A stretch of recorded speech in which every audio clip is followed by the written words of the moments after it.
All right, everyone. I want to thank you all so much for joining us on this wonderful Thursday evening right here on Lionhead Gaming for some more D&D. And since it is Thursday, that means it's time for some more Song of Rapture. So without further ado, let's go ahead and get on into it. Monsieur Omen, I pass it over to you. So last time on Song of Rapture, it seemed the valiant vanguard had come at the end of what seemed to be the head of their adventure. All of their turmoils and, I guess, tribulations they'd been facing since they'd come here to the Elven lands had finally seemed to fade, and they found themselves sort of at the recovering stage of this adventure now, regrouping and sort of figuring out where they're at headspace-wise and where they're going next. But it seemed, with the addition and gaining of a certain blessing, that perhaps their stay here may turn out to be a little bit longer, if only for the sake of leisure. But what exactly transpired can't really be my story to tell, so before we get into this, does someone want to tell us what happened on the last episode of Song of Rapture? Ooh. Nobody? Not a single soul? My camera's fucked. Yeah, it's really high. I don't know if we did anything. Yeah, I'm drawing a blank of Cause like, I don't know, I ripped the dude's spine out, homeboy got an axe, like... I have some notes, so maybe... Persephone gave a wonderful speech to the townspeople. Yeah, she did give a speech to the town. Her dad was proud of her. That was nice. Quildor was proud of her, and so was Swift Hollow. Oh yeah, and Swift Hollow got a gun. Tamar and Samantha got to have their talk.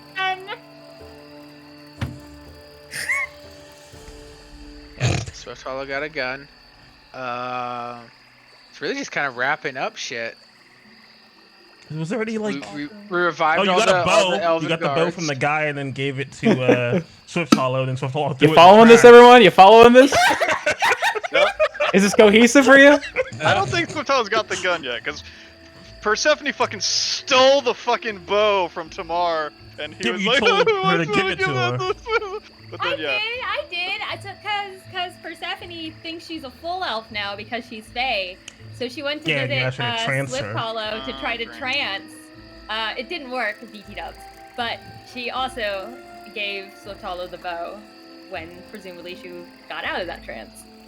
So basically a whole bunch of faffing about, I think is what we're getting at. It's a lot of shenanigans, in all honesty. Emotional faffing.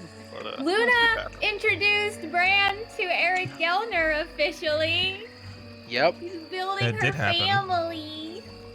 Bran went through puberty harder. Yeah. No. Woke up feeling... Actually, the second different. the axe hit the half-orc's hand, he just transformed into more half-orkiness.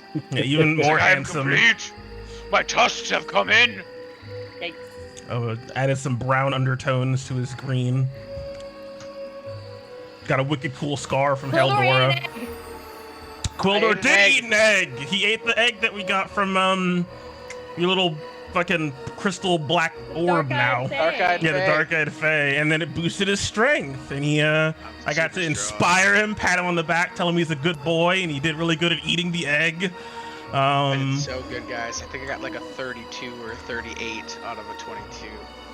So. Samantha spent a lot of time in the secret library taking notes and trying to figure out what Galleon was trying to do. Yeah. Yep. She went all Hamlet too and started talking to a skull, I think. No, I ripped ripped my tail the last dude's skull out. Yeah, you ate the tail. You ate your tail. And you only had one tail afterwards, much to the disappointment of everyone around you. Yeah, it was very disappointing. I don't know. You haven't seen me transform yet. I'm actually enjoying this. What the fuck else happened? Let's see. I've got Persephone comforting her family, and yeah, she had to give a speech because all the townspeople were like, "Hey, we heard a commotion. What the fuck happened last night?" And then her father put sweet little Persephone, who never wanted to be a noble, on the spot to calm the entire population of her city. You were fine. Internally screaming. Immediately vomited onto the crowd. We decided like a young to Colorado go boy trying to talk to his crush. Instead of Happy Disney arc, we decided to do the beginning of Princess Diaries.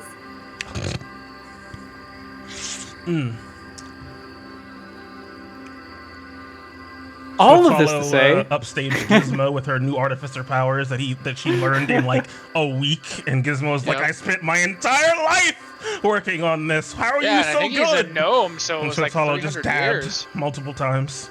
Please, she shot a tree. She blew a tree apart with her gun. She did. She shot a tree. I can't believe we gave our rogue a gun. Yeah, that's all I got. I think the tank's empty. All of this. There you go. All of this to say that through all these twisting and turning, sort of strangely chaotic events, if you want more of a cohesive narrative of how these things transpired, you are more than welcome to watch the last episode of Song of Rapture. But if you wanted to sort of slide into the action right now, what happened was at the end of all of this, what again seemed to be the wrapping up their last adventure, they decided that this particular event that Persephone would sort of head for the city of Inulin, the bestowing of the gift of the summer matron to the elven land, rather than just simply making a single event out of it and letting it pass, they would make it into something of a festival, sort of lightening the load of sort of the heavy trauma that this city and what ultimately might become the elven nation would be feeling from the reveal that one of their leaders was actually a fiendish creature. As I very hesitantly give all of you DM inspiration, and if you already have it, sorry, too bad. Hey, I can say anything. That's okay, Nick. Oh, wait a minute. Because you didn't participate in the chaos. You get your reward for that. See, this was actually a beautiful strat. Now we can match. Now I can match Jordan. Oh, hey! Look at that! Wow! I wish I got some merch. Someone should send a link out there, maybe 2 or 3 or 5. As indeed we find ourselves after about 3 days or so of, I guess, somewhat relaxation, but it doesn't take too long after the culmination of previous events for the city of Inulin to gather what resources they had and ultimately pull together something of a slightly makeshift but still quite enjoyable festival that, again, lasts for the next few days. You would find yourselves at the end of this day on Saturday, April 9th in the year of 1260. But before we fully dive into this day, for something a bit more cohesive, does anyone want to share what their character's been up to the last few days during the celebration?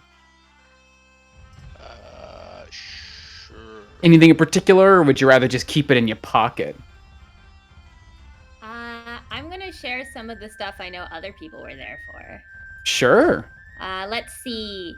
Like, I know Tamar Khan helped Persephone when it came to talking to her father, Kylon, about the drow that he just discovered lived beneath his city. Drow and the surface elves weren't getting along, but Persephone refuses to let several 100-year-old grudges be an excuse to not treat them like proper beings. So, between Tamar Khan, I guess he rounded up all the other people that worked for the Kingpin, and Persephone saying, hey, maybe you shouldn't discriminate against all these people who are just trying to live their lives underground and haven't actually been hurting anybody up until recently. Kylon decided maybe not flush out the bellows, but still keep an eye on the drow, especially considering the most recent event. So it's a half win for her. Let's see. She went back to the Feywilds, presumably with some other party members, to get back the key that we left in the Feywilds, get a message from Queen Titania, and invite Nimines and Calliope to join the festivities with us. Yeah, and that's what I'm going to say is that everybody else knows of, because all the other stuff was personal. Good stuff. But the rest of y'all? Yeah, Perse basically covered what Tamar did with the party. Helped Persephone get rid of the drow with his position as the fool under the previous kingpin.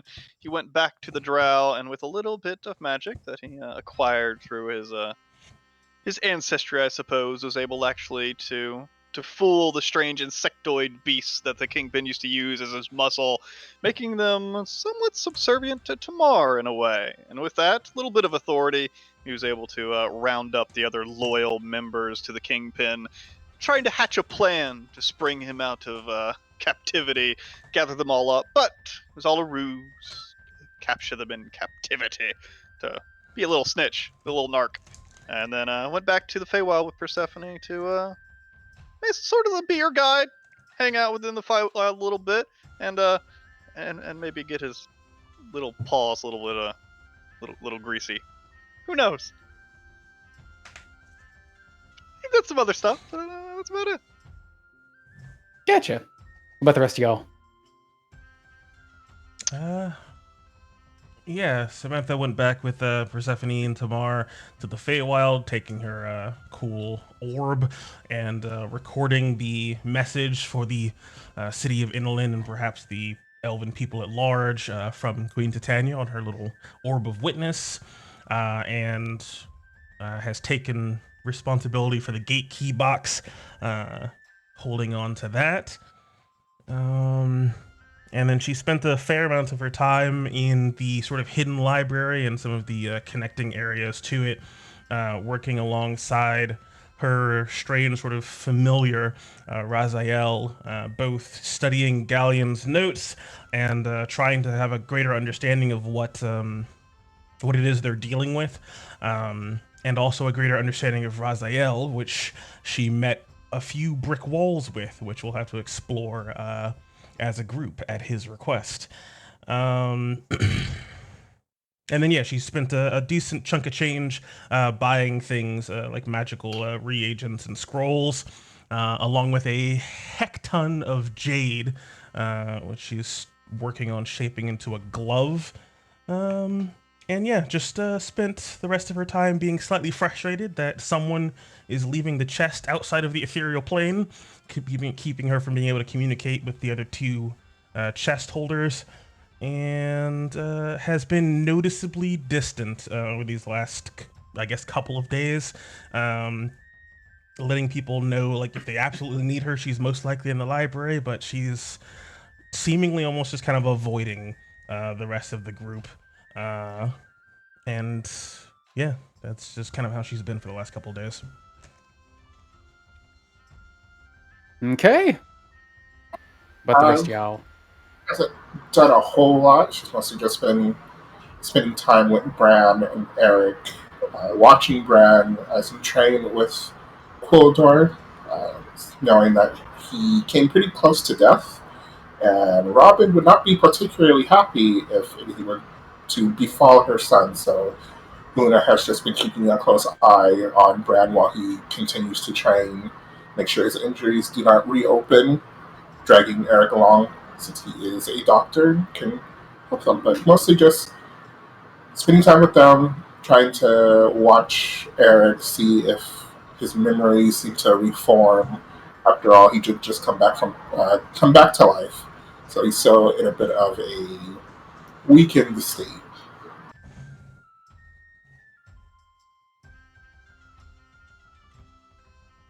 Good stuff. What you, Kildor? What have you been up to during all this time? I FedExed an arm across the world. Uh-huh. And I beat the shit out of Bran. Uh-huh. But like in training form, right? No, I just woke him up with some fucking soap and socks. Beat the shit out of him, you know? He deserved it. As a mentor typically does. Yep. God intended. How about you, Swift Hollow? Was there anything you wanted to share, everything you did, or was it all kept in secret?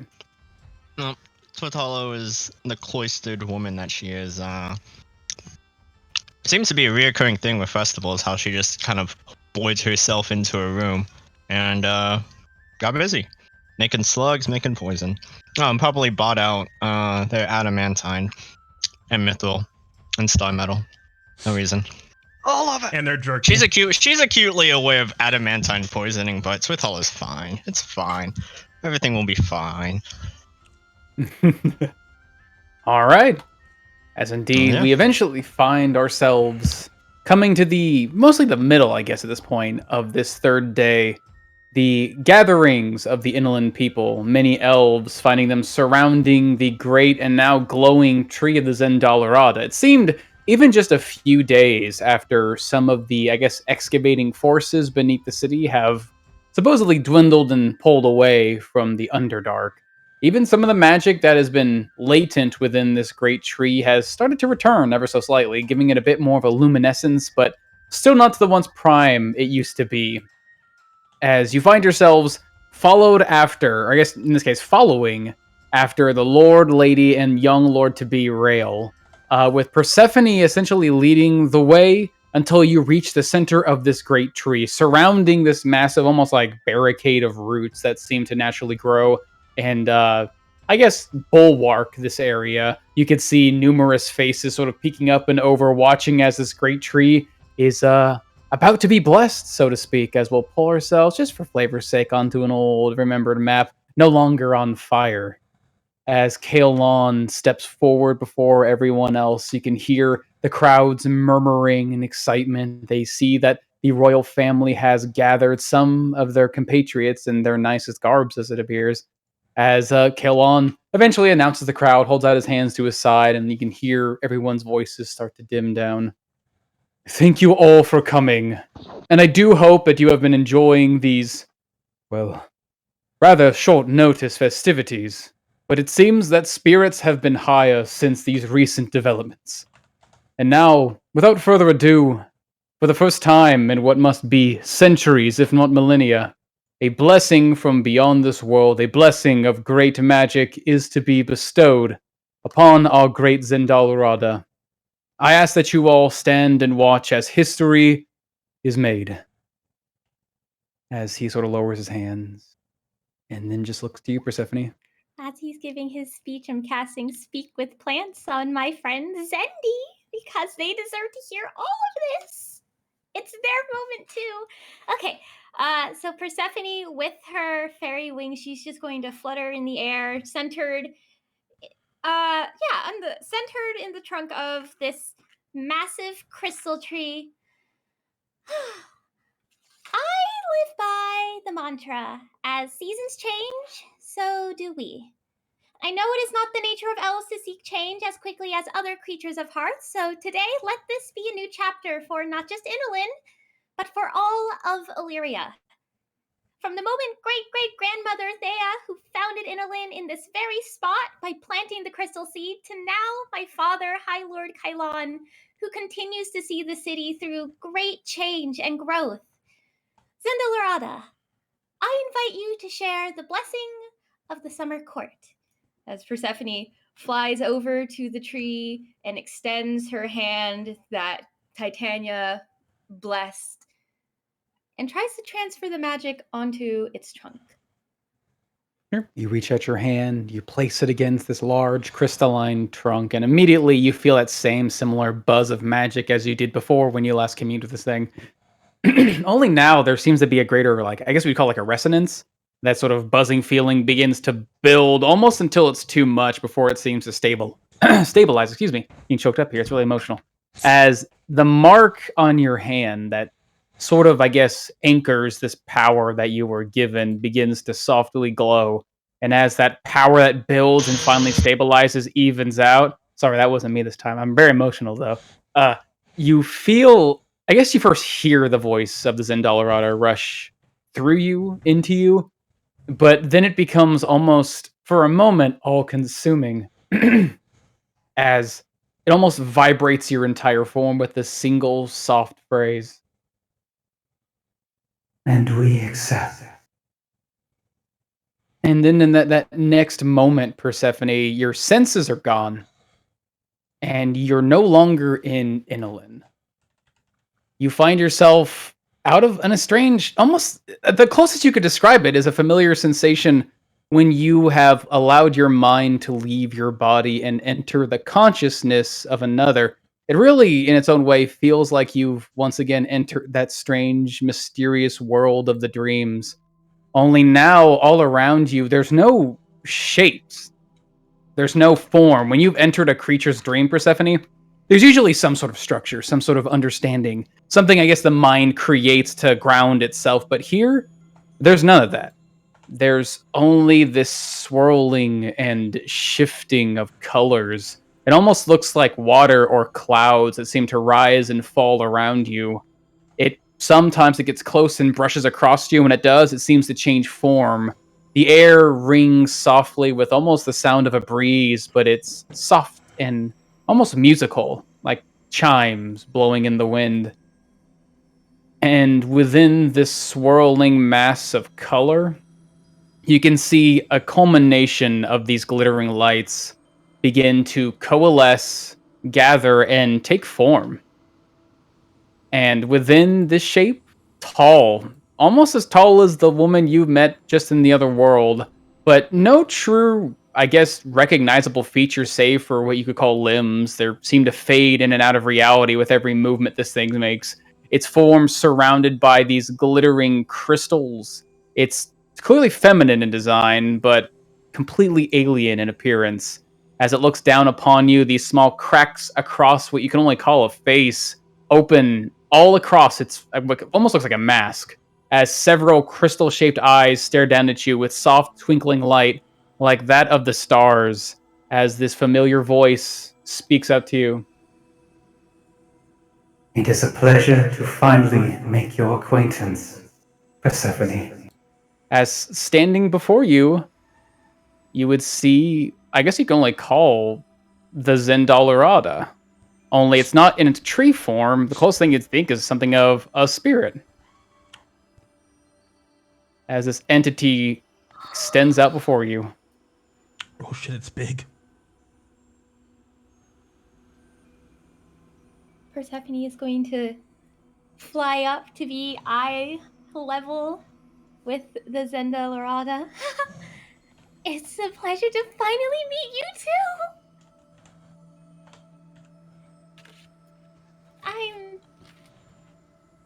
I'm so excited for you. Gods, this has never happened before. I just went to the big Pendleton pack. But it has happened before. Time and time again, there have come those bearing great power to us, to the force that surrounds. It is a gift to be offered, but you must understand, young guardian. It comes with a burden. The magic you hold, the magic you offer, it is that of a great and mighty power, but is connected to your own.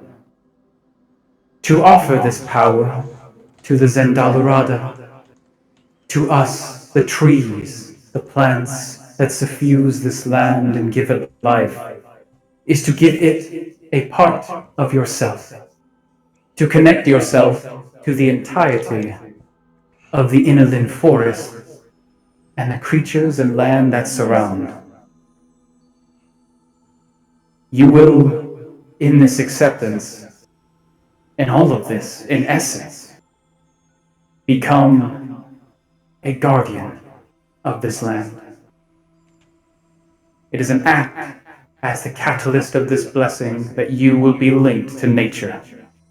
Your magic will flow forever through me, the plants, the beasts, and all life that I touch. And nature in itself will recognize you. Your magic will hold sway over all things that wander here. See it as friend or foe. The land will be your shelter, your sanctuary, your weapon, your charge. But this role, Persephone, it is not lightly given to mortals. Few have ever been deemed worthy.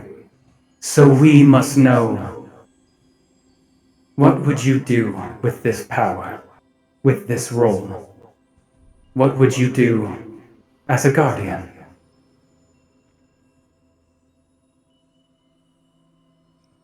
I once promised another guardian that I would use a similar gift to protect those who couldn't protect themselves, to be a guardian of those who could not fight or could not speak.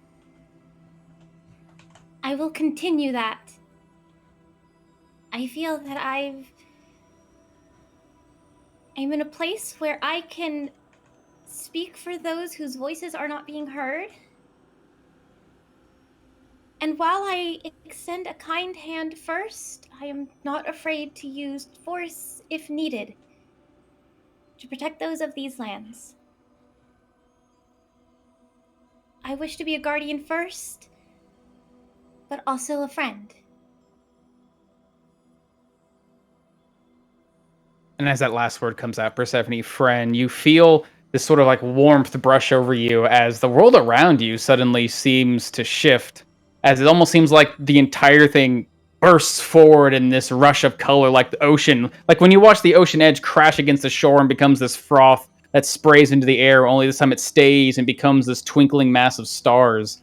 And you feel that warmth brush across your shoulder, and you can see for now there's something on it. You turn to look, and almost formed from this energy all around you is a hand connected to this twisted but albeit peaceful looking shape of a familiar spirit whose hand seems to rest upon the shoulder of that same glowing arm of yours, as a voice sort of utters out from the air.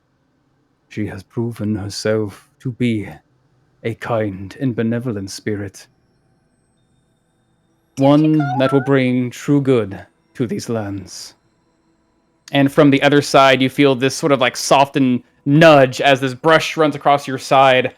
And against the other end of you, you see another shape, a bit more recent in development, someone you'd brought aid to just before departing to the Feywild. This golden rush filled with pearlescent light that eventually breaks forward in this sharpened point, eventually taking the shape of what looks to be a horse, although you would know to be a unicorn.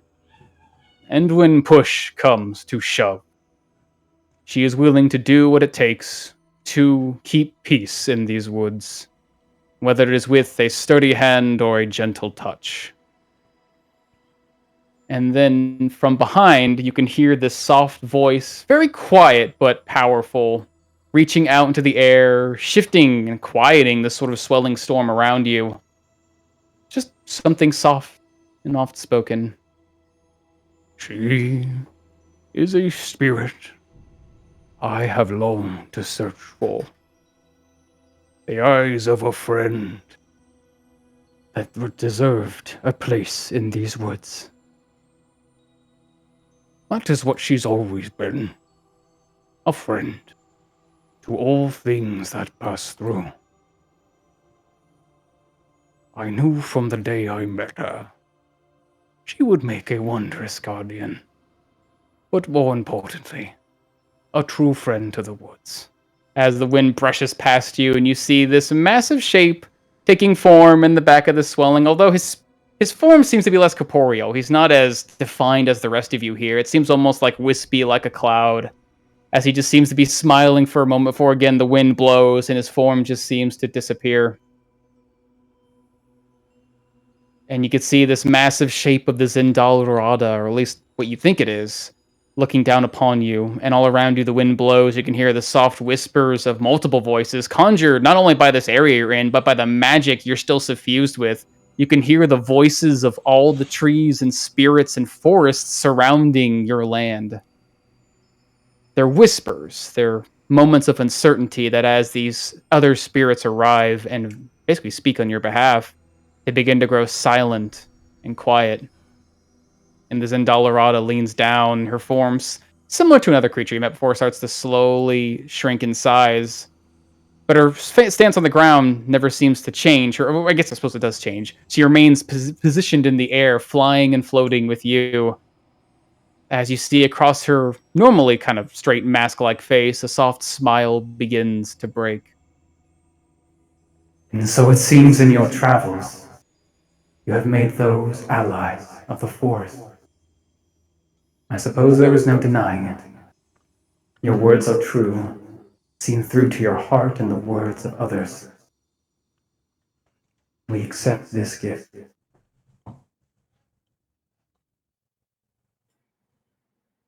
And you can see from your hand, she reaches out and gently just touches it, almost like interlocking fingers, letting her now slowly shrinking size being more befitting to your own. She takes hold of your hand, the mark on your hand glows, and you can see all these almost like facets across her crystalline body begin to shine as well, as if light is shining on them at different angles. And the world around you once again suddenly shifts and becomes more quiet. Everything becomes bright and alight, as if you're in the middle of the night sky, surrounded by stars amidst the cosmos. And you feel at that moment, the moment that your magic connects with this being, this soft tug of magic being pulled from you, and then the feeling of reconnection as the moment your magic becomes part of the avatar of Zendalarada. The world around you seems to become more controlled. The swirling storm, the rushing tides, finally find their rest in what felt like gentle, not truly chaos, but I suppose movement and dynamisy. With your magic, there is the sensation of balance. And it pulls out of you into this area, suffusing the entirety of this world you find yourself in until the spirits next to you seem to both one by one fade, and then warmth rushes across you as it seems as if this night you're in comes to an abrupt end, as bright golden light fills this area until you see nothing but your own hand, and your eyes adjust and you're no longer in this place. You're back home, standing next to the tree. As for the rest of you, there was but a moment where Persephone seemed to put her palm against the tree and seemed like she used some magic against it. And in the next moment, she blinks, her eyes flash with light, and the entire tree just seems to surge with audible power. You can hear this crackling running up along its base to its tips of its branches, which before seemed to be slightly desiccated, barely holding on to stubs or what might call buds of a plant life, suddenly surge with light, and all around you, you can see what looks to be the crystal tree itself, almost like rock, immovable and brittle, suddenly starts to turn and twist and move until it begins to grow. This thing is, in all sense, alive. And as these branches reach out higher, breaching through the surrounding canopy to reach the height of this, like a city of elves, the sunlight of this midday hits the crystalline facets of this thing. And what's normally appeared to be a soft glowing mass of singular color becomes this iridescent rainbow. Lights striking at all different angles, being refracted at different prisms, filling this area with this resplendent display of flashing colors that eventually fade into a soft, almost nebulous, nebulous glow. And all around, you can see these soft buds beginning to twist and turn and bloom. They're actually blooming. Trees that seem to grow soft flowers from them. And as the light builds, it rushes out. Not just from the branches, but down the base of this thing and through the earth. The stones beneath your feet actually rumble and shake for a moment as magic suffuses them and rushes up to the surrounding plant life. You could see the barricade, the bulwark of plant life surge with life, and all across them, at the end of spring it seems, with summer just around the corner, one last pulse of life runs through the city of Inalin and the forests that surround this elven city as flowers, lights begin to bloom, magical power, runes upon the ground begin to surge and reconstitute themselves. You can hear the soft crackling of earth and stone that had been damaged by time or perhaps some combat that you might be acutely aware of, beginning to reconstitute themselves. The magic of Inalin finally restores itself. The Zendalorada stands taller than ever before, still beaming with life. And from one small corner on this branch, you could see one of these buds continues to grow without truly blossoming. It builds in size until finally it breaks and it falls just before you, Persephone. And in your hands, gentle as you always are, you catch a seed. It looks to be completely made out of this Zendalorada material, the elven diamond, but surrounding it seems to be a piece of this crystalline plant life. It holds itself together just barely, as if it seems to be made of glass. But in your hand, you can feel it, the sheer amount of power that you hold. The Zendalorada has bloomed, and from it you hold in your hand its seed. The seed of one of the great divine trees that first found itself in the world of Hearth, now yours to hold. As you can hear the crowds around you immediately erupt as this light sheds itself and spreads throughout the entire city, as Kaelon himself starts to clap his hands excitedly. It worked! It actually worked! Persephone! And he sees the thing you're holding in your hand.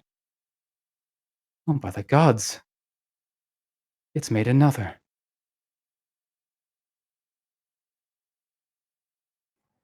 Persephone's gonna flutter down quietly. She's overwhelmed with emotion, so she's got like some tears streaking down her eyes, but a big smile on her face. They did. They made another. And you see him reach out his hand towards you, towards it. He like places it on top of the very delicate petals. And he looks it over, and he looks back up to you. And his hand slides down to your wrist and very carefully moves it on top to sort of better clasp onto the seed. And make sure you find a good home for it. I know you'll make the right decision. People of Inalin, the blessing has been bestowed, and magic has been restored to our land. The plants shall grow fertile, our crops shall be plentiful, the arcana that protects us fully restored. I invite you all to spend the rest of this day enjoying the festivities. Please do as you wish, wander the lands. The Diamondstone District is open for the common to see and go as they please. And once more, this would not be possible were it not for the efforts of outsiders allowed in our city. My daughter and her entourage, the valiant vanguard. All of you, please, give them your regards, your thanks, your applause. They are in well deservance of it. As he sort of ushers his hands down towards you, as you hear the crowds immediately breaking out and clapping their hands and cheering, as it seems like you've restored power to their city.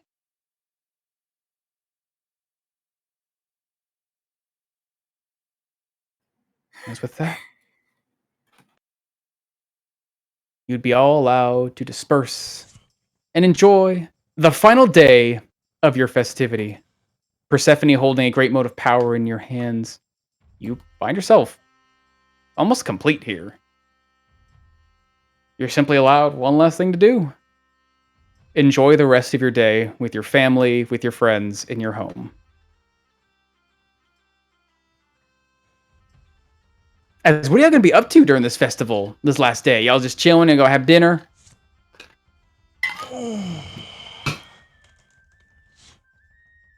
What festival? Hanging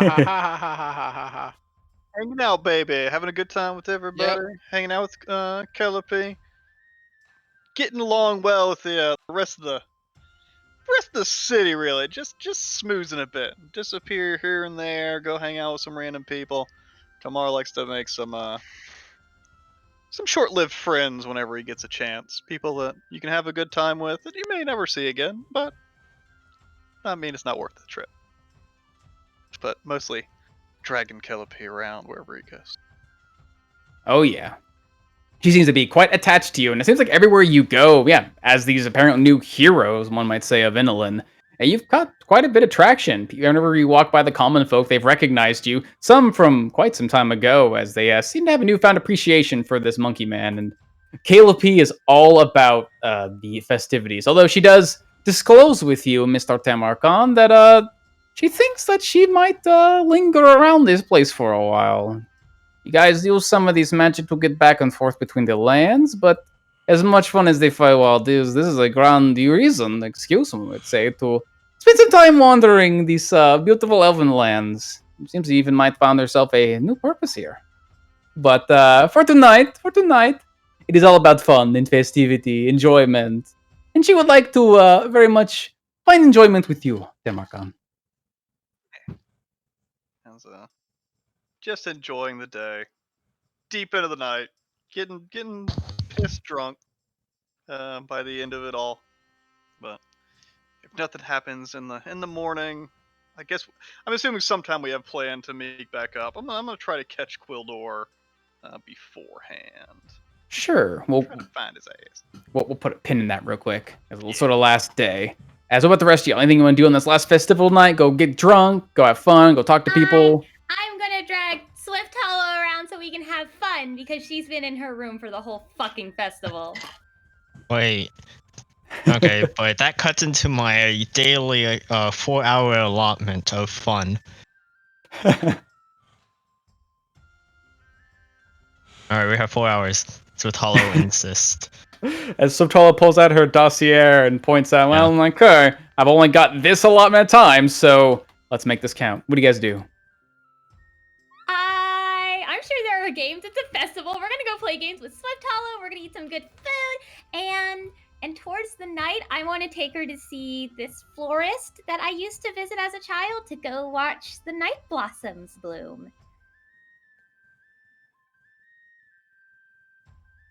Indeed. So when Swift Hollow's like, you have 4 hours, Persephone's like, I'll come back in the evening. Swift Hollow's fine with that. As she gets back to work. With Gizmo. Alrighty. Because Gizmo's also not allowed to have fun. I mean, not like he's... Not like he doesn't like fun, that's fine. Anyone. Yeah. What about the rest of y'all? Cool. Are you just chilling, hanging out, enjoying festivities? I am, enjoying some street food. All right. Yeah, you'd be hanging out in the street, enjoying yourself. It seems as if after the last couple of days, there's been some tension between, it seemed to be you and some of the guards and military here. There's been a bit of brushing of shoulders, it seems, since you last came to the city of Inolin. But these recent developments, sudden changes, you'd actually find that some of the militia here is at least somewhat warmed up to you. When you walk through, you'd see gathering soldiers getting some of their elven wine, and again, getting some, looks like some legs of might be some land striders, just large birds that wander through the forest. And when they do see you, they actually usher you over and sort of have a nice chat with you, ask what exactly transpired, what happened. They kind of feel ashamed that most of them who were in the palace got basically knocked out and poisoned, and they were thankful that you were there to, strangely enough, that you were there to basically save the royal family, partly save the city. They're really grateful to you, despite being from what seems to be the enemy nation. And I suppose, across the way, I haven't seen him in a while. And last time, he was in very much a different but familiar mood. This time, you almost don't recognize him. You'd see sort of sitting by himself, watching the festivities go on. His color not truly anymore a bright, resplendent, like fiery red. Instead, he seems to be more like a soft, smoldered gray. As you'd actually see what looks to be a very downtrodden and disappointed Lucerne just sulking in the corner and watching all the festivities and enjoyment go on. What is wrong, Lucerne? What is wrong? What do you mean, what is wrong? All of this is wrong. A wedding was supposed to happen, lordship was supposed to be bestowed upon me, and now it's all gone. Now I'm just a handsome, powerful prince from another world, watching a bunch of mortals dance and twirl for no reason. You're still noble, you're still a prince. Yes, back there, because of some downtrodden queen, I was going to be a lord here. Lord Galleon offered it to me. Well, Lord Galleon is a bit of an abomination of sorts. You're interested in a lordship within these realms. That's why I came here. Power in the Feywild is wonderful. But it's all always changing. You slay a great enemy or you conquer a nation and then it rises up in a new form. Here everything's permanent. Here, if you're great, they'll remember you. You know, I have a question for you, Lucerne. Oh, do please. You want to be remembered. What if I told you there's a place that could use a man of your skills, but they can't seem to remember anything? Perhaps someone of your talents could make them remember everything. Sounds like a place full of geriatrics. What is this place? What if I told you it is the capital of the human realm of Mobia? You see a little bit of spark run across his body as flame form sort of like returns for a moment like a smoldered ember. I'm listening. Rumor has it, Lucerne, there is some sort of great beast or being that lies deep within the mountain that the capital sits upon. A beast so powerful that it seems to zap away the memories of all those of the land. A great challenge. The ultimate challenge. But I'm sure you wouldn't be able to handle it. It's fine, I understand fire and rock don't really mix. It's impossible to burn down a mountain from the inside. Roll me a persuasion check with advantage. Look at you using your people skills. Hey! Oh shit. Plus 10 to persuasion. Look at that. I have burned Charismatic. down many rocks. As you see another burst of fire run across his body and he sort of grits his teeth. Perhaps I'll seek out this Skyreach if I might find my flame rekindled, but would it make me a lord if I were to slay this beast or burn down this mountain? That is the interesting thing about the Kingdom of Mobia. Its territories stretch vast distances. Distances of great forests, of metropolises, of mountain ranges that very few have ever been able to climb. I am sure if you were able to liberate the king of such a capital, he would be eternally grateful. And well, let's be honest, Lucerne, those of lightly lived races tend to make grandiose gestures, forgetting the amount of time that people like us spend on this realm. They do like immortalizing people for the simplest reasons. All you do is be alive and sit in a chair and you have a statue of you. Wonderful. Quildor, I want to thank you. You've turned this horrible, horrible day into the start of something wondrous. I was actually going, once this fire came back, to find and kill you all for taking my lordship away, but this makes up for it. Thank you, my friend. I've always been able to rely on you. Well, what are friends for, Lucerne? I may find my way to the mountain to help you at some point. We will see what the rest of them want to do. Oh. But I think if you could handle this on your own, Nasarian, you will be known for hundreds of generations within the kingdom of Mobia. Hundreds. I'll be remembered for eternity. Thank you very much. But also, thank you very much.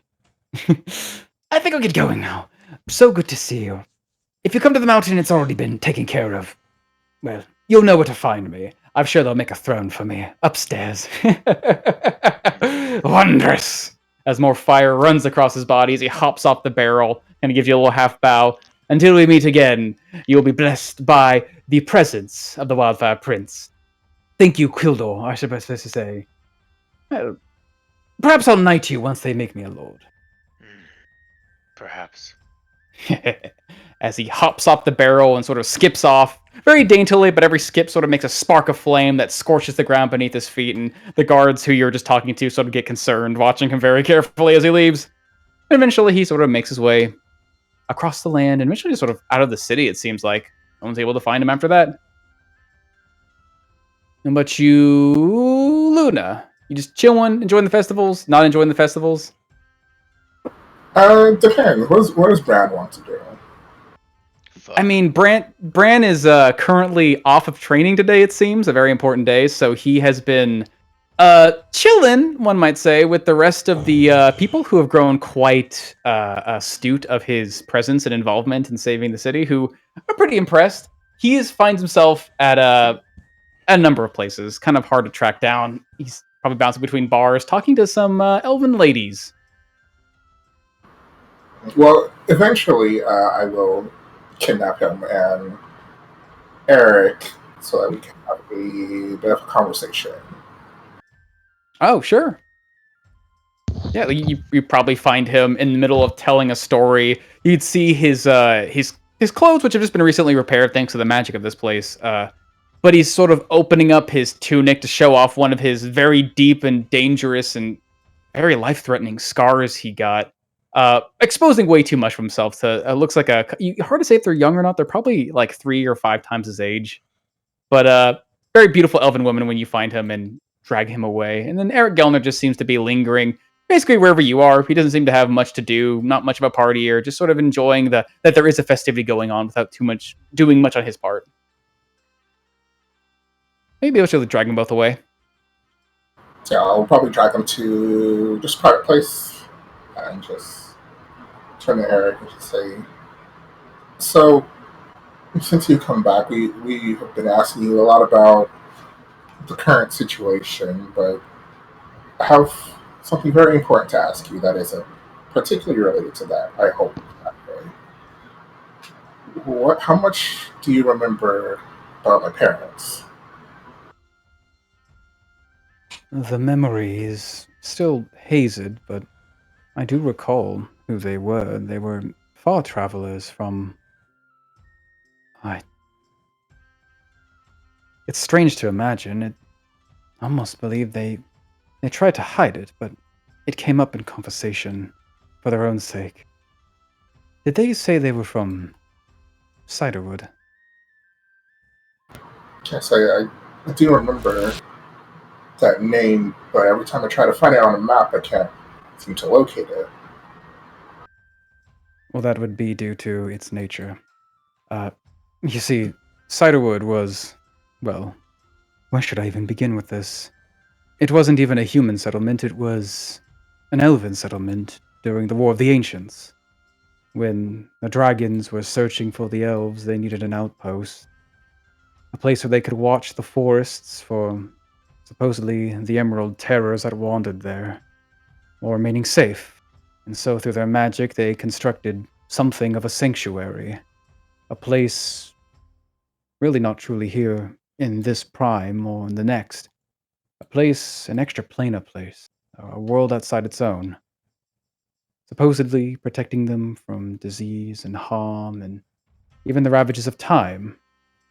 Supposedly, after the war ended, it lost all purpose, and eventually the elves had moved on, and, well, I am very, very long-lived, although only now regaining the humanity that I had then.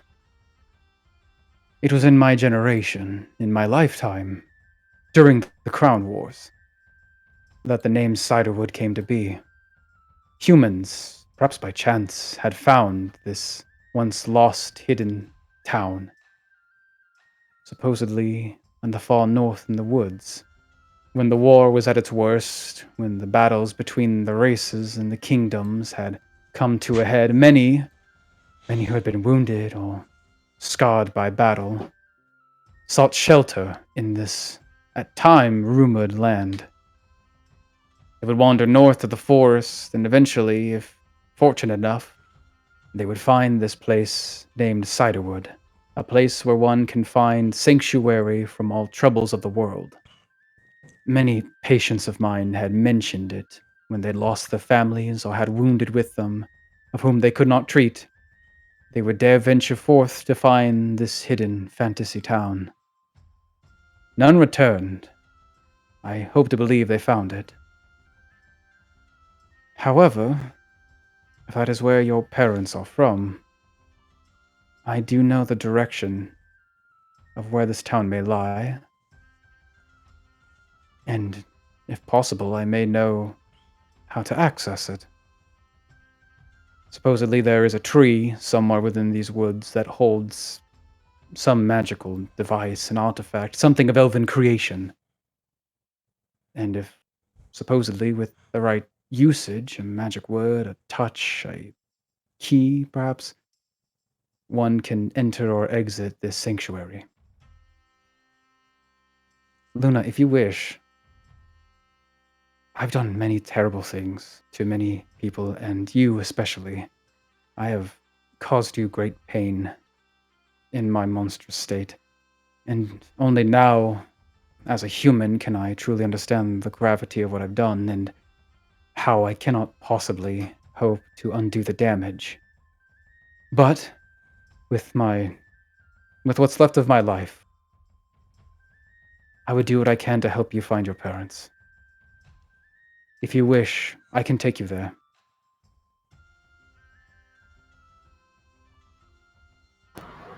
Thank you. I'm to give him a hug. He's very gradually hugged you back. I don't hate you, Eric. I've let go of that and any anger that I had quite a while ago. And I don't know if you know this, but you helped me get my arm taken off, actually. But let's not talk about that. I apologize. But don't worry about paying me back. This is your second chance at a better life.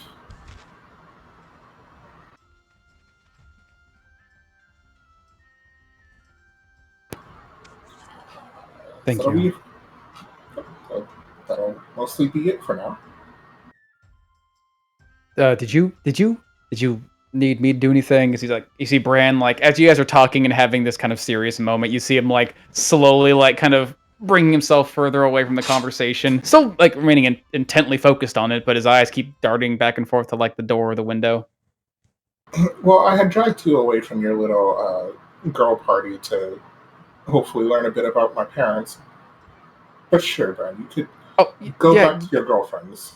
I'm sorry, I was paying attention, I swear. This is really good for you, Luna.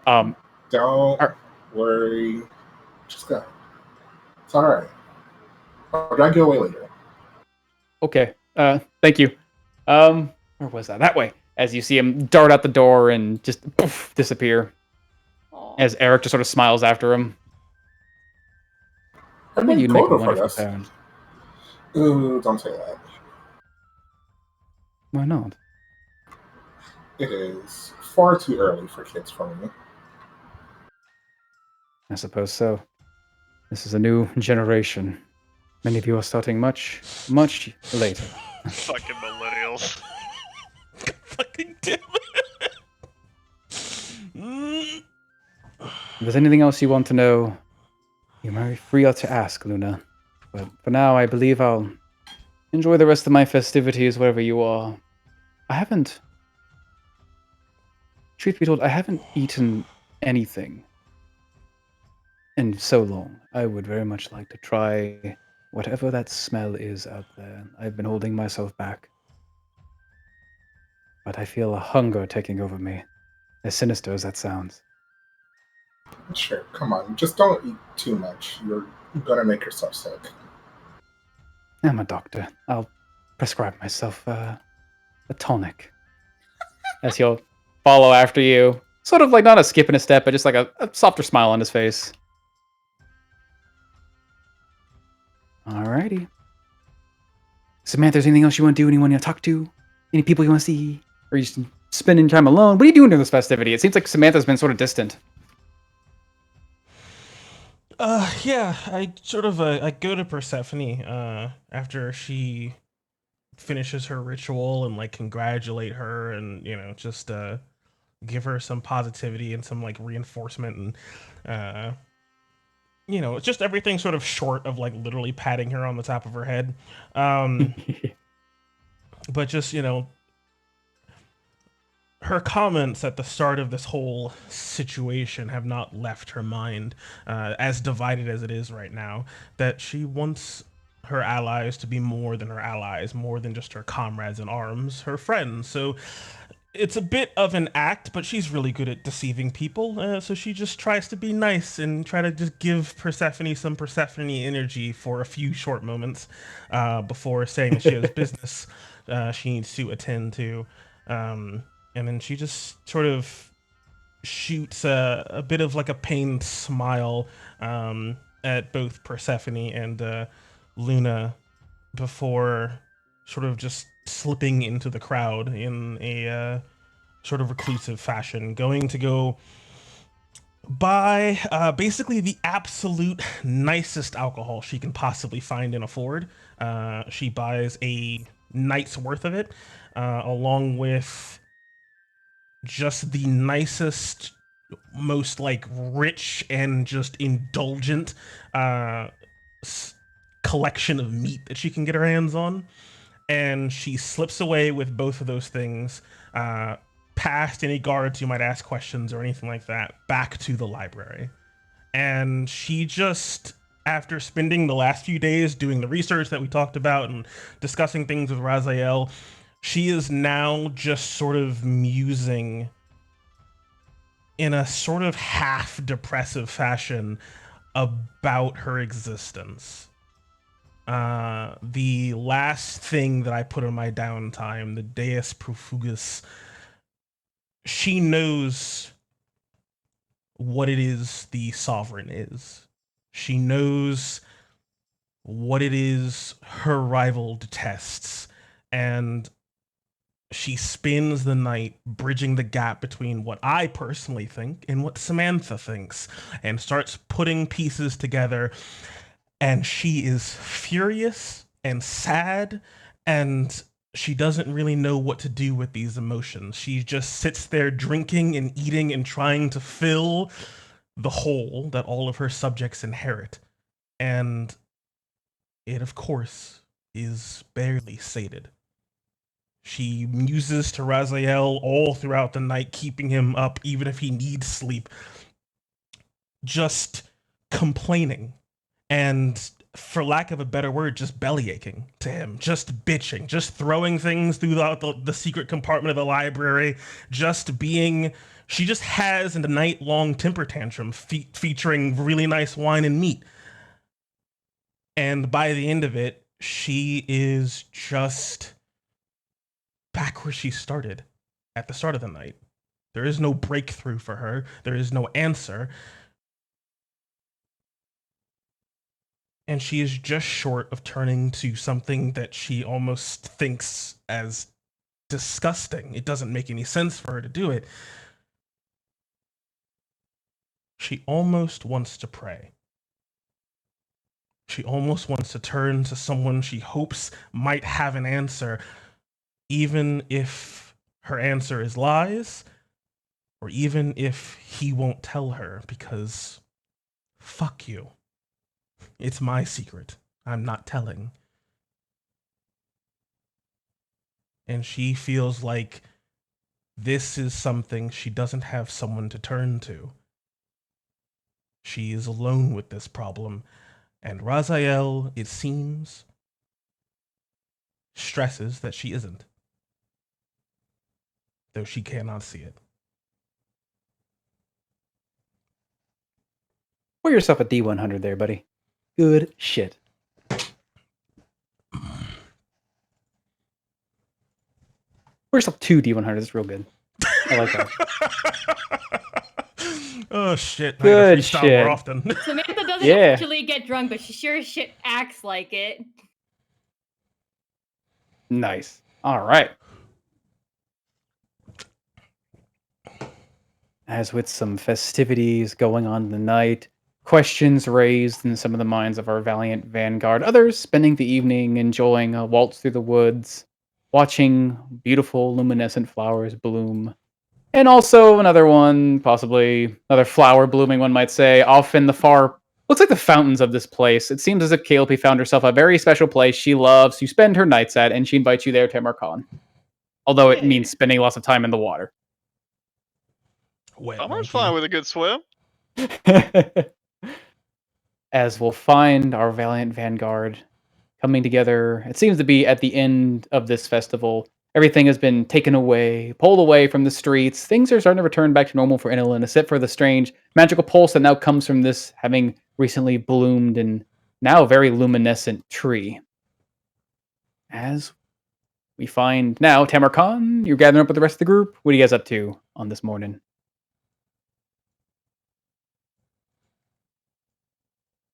I said we could go down to Persephone's family's like hall where we usually eat breakfast, just waiting for the group to get back together. I'd be there. So what am I doing? We're going back to the hall. As it seems like the remnants of the night before's festivities rather, have been regathered and repurposed, although touched by the hands of expert chefs to and a little bit of magic to preserve its state. Just a taste of the joys you guys had before. Oh god, why it's so loud? There we go. Oh god, Old Bran, Bran. Stitch evolving. Oh, Bran. Shoot him with the H gun. Cut his fucking face again. Having that scar, Brad. We're putting the fucking scar back, Brad.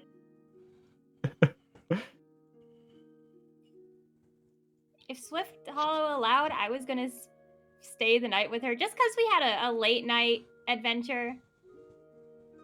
Shrug. I mean, what do you think there's only one bed, and it's Gizmo's room, so. Oh. And all, I mean, Swift Hollow paid for it, but obviously she's not gonna go kick Gizmo out.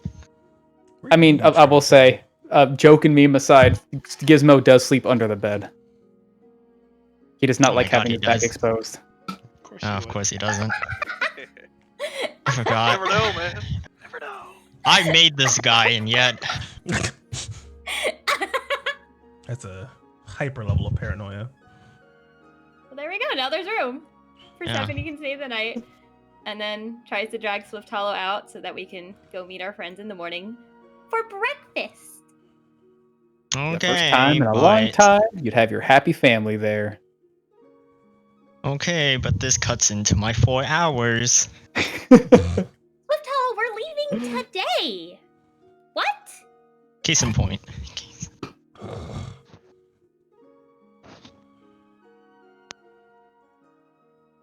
I dragged Swift Hollow anyways.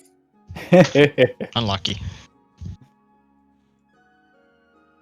As the Valiant Vanguard gathers, I guess early in the morning, I'm assuming that you guys probably get up super early. One of you doesn't sleep much, and one of you has too many antics to get up to. Quivlor and Demercon, did you guys want to talk? Yeah, as we sort of set our date or whatever it would be. Yeah.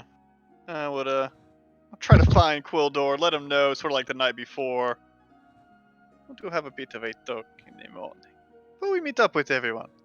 If you would oblige. Yeah, I'd catch him outside. Quildor! Good morning, my friend. Good morning. Did you have a wonderful evening last night, Tamarkan? I did indeed. We're not going to see any little Tamarkans running around, are we? Or perhaps swimming around. No, I will be honest, Kodor. With the nature of what I am not even certain I could have children. I'm not sure a half-life, or in my case, a third life, could give another life. But I enjoyed my life as much as you. folk. Although I suppose I am a bit more full of late. But no, it was a wonderful evening. A wonderful swim. And a wonderful evening. How about you? It was good. Good to hear. I wanted to speak to you, Guido. We talked a bit before about, well, nothing of all that importance, but still a conversation I'd like to continue. I mean to have this conversation sooner, but it seems the moments keep slipping away. I've talked to Persephone and the others, one by one. When I originally came to this group, I have to admit, I was always waiting for my chance to step away. A test to see if this group, the valiant vanguard, was truly the one that I would follow, be a part of. And it was only after talking to Persephone, after coming to these lands, I decided I would take an earnest chance. And I apologize, but you are the last one, Koda. So I come to you now. I bear my heart to you, and hope you would bear yours to me, so that we would know one another. We come to peace with one another, so that when the time comes, our bond will hold, and we will know that we will fight and be as one. Can you do that? Have we ever been at war, Tamakon? No, but being at war with one is much different than simply not being at peace. Have we not fought alongside the entire time you have been here, Tamakon? Of course! And I have fought beside many of people in my more rambunctious times. But I never saw them as much as friends, besides just happen to be on the same side. So It is more than that. did you not view me as a friend? I did, a friend. But I am sad to say, I have many friends throughout many of the lands. But none of them I suppose I am at peace with. I do not know them. I like them well enough. We enjoy each other's company. But that is not what I am seeking, Ecuador. I want something deeper. I am to return to where I came from. Present to my father. As true allies. True friends. Family, I suppose. Something more than just comrades in arms. Something more than just people with the same goals in mind. And I have to say, Ecuador, we have taken a step. But I wish to know you, if you would allow it. What is it that you want to know? There was a moment, just a few days ago. I have watched you, obviously, seen how you have been through quite a number of these lands, lived a while, seen many things, many hardships, and if you do not mind me saying, in my honesty, I would say you are a man that was haunted by ghosts, a man that was burdened, who only thought of the past, and when you did look to the future, revenge always loomed. So when that chance to revenge came, it is when I ask you that question of what knight you would like to be, what your revenge looked like. I'm happy to see what you did. To spare a life, even though it has caused you such hardship. But now your revenge is over, yes? What now? What if the man whose ghost that he has been burdened with are gone? A man who has sought revenge and found it. What is left? Well, I assumed that I would just go and eat and drink myself to death. And joke.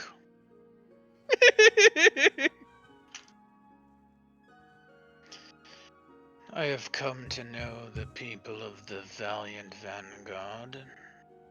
Many of them are damaged just as I were.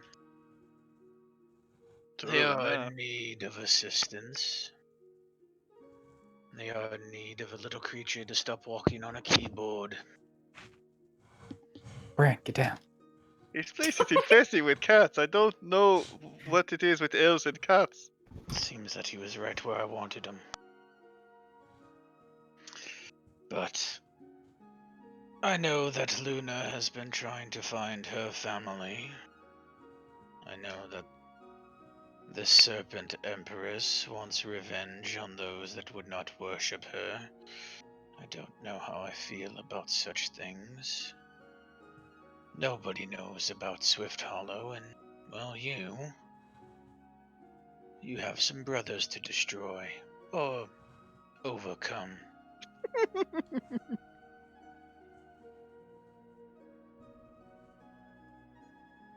So you wish to aid us? Until the call of Tyrion, if it would ever come.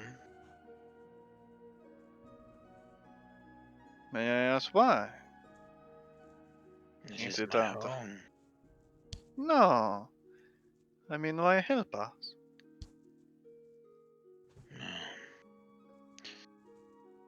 It is a soldier's duty to protect those that are near to them. It is a knight's responsibility to make sure that those who are supposed to go home do.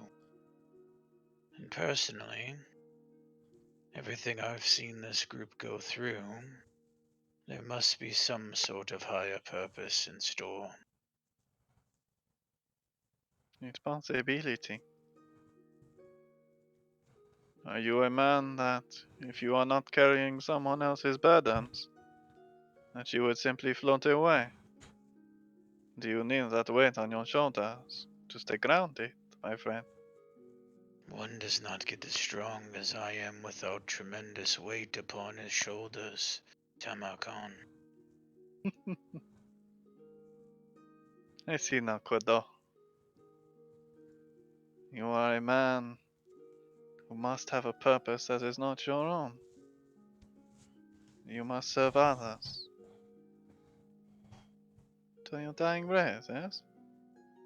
Is that not what a knight is called to do? I suppose it is. To give your life for another. Thank you, Guado. Thank you for bearing your heart to me. I think I understand now. As I reach over and put a hand on your shoulder, you start to feel that strange difference between us. The air seems to shift ever so slightly. And it feels like you can almost feel my presence. Obviously, I'm standing right in front of you, but there's something more to it than that. As if you closed your eyes, you would still see me standing there. I hope that my burdens will become your own, and that you will find fulfillment in such things. But also, you can always enjoy yourself. I don't know about me, but there could always be little sandwich sparrows about. Well, I think you can enjoy yourself for the both of us. And I'll make sure that you don't get in too much trouble. I don't know if you can stop me, but you are certainly welcome to try. Like I said, one does not get as strong as me without tremendous weight upon his shoulders. And let's just bear them together, my friend. Shall we go find the others? I am starving. Didn't eat all that much last night. Mostly drinking. Let us go. Roll yourselves a D100 each. Good shit. As yeah, morning would. Oh, I thought that was mine. Damn you. I take it back. We're not at peace anymore. Fuck you. Have the D4. As indeed, the rest of the morning would come, the sun would begin to rise, and you guys would gather, at least most of you seems like would gather up in the hall, enjoying a nice hearty breakfast, remnants of the festival night before, preserved with some magic. And it seems like everyone's in hopefully pretty good spirits. Bran looks exhausted. Eric Gellner looks strangely tired, but he still keeps his stoic face, just simply enjoying the food. It seems like he's being very particular about what he eats, just simply enjoying every bite, letting it last, while Bran is just sort of picking at his food like he's about ready to fall asleep. Yeah, but it seems like the royal family's there with you, enjoying themselves. Theron's keeping guard. There seems to be another guard sitting next to him. Rael's just simply talking to Father, who seems to be very eagerly discussing business as usual. But this time, Persephone, rather than Rael sitting like a statue, simply listening at everything his father has to say, it seems like they're finally on the same page. And what they're discussing seems to be of both their interests, mostly about his departure. That's what are you guys up to? Hearing what they're talking about, Persephone is going to be nosy, not nosy, but rude. She's going to flutter over and say, you know, Rael, I can travel through trees. If you wanted to go to Mobia, you can come with us. Actually, I don't know if we're going back to Mobia. Yes, we're going back to Mobia, but I don't know if we're going back to the place in Mobia that I think we're going back to. I think that really depends on what we want to do with Samantha first.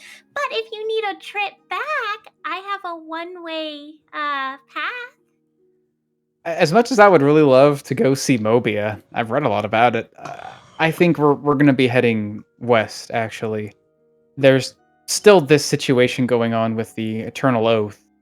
I mean, one of them was a monster. We kind of want to figure out if the rest of them are monsters. There's kind of a level of distrust. So I figured it'd be best if we sent a trustworthy representative to the other elven cities to discuss what happened and hopefully rebuild a level of trust back between the leadership. And I figured I've been well primed and trained to discuss such things with the Eternal Oath, and he looks up at Kaelon, who just gives him like an affirming nod. And so I figured with Theron's guard and our lovely guide here as he motions towards this other guard here, I suppose I can find travel.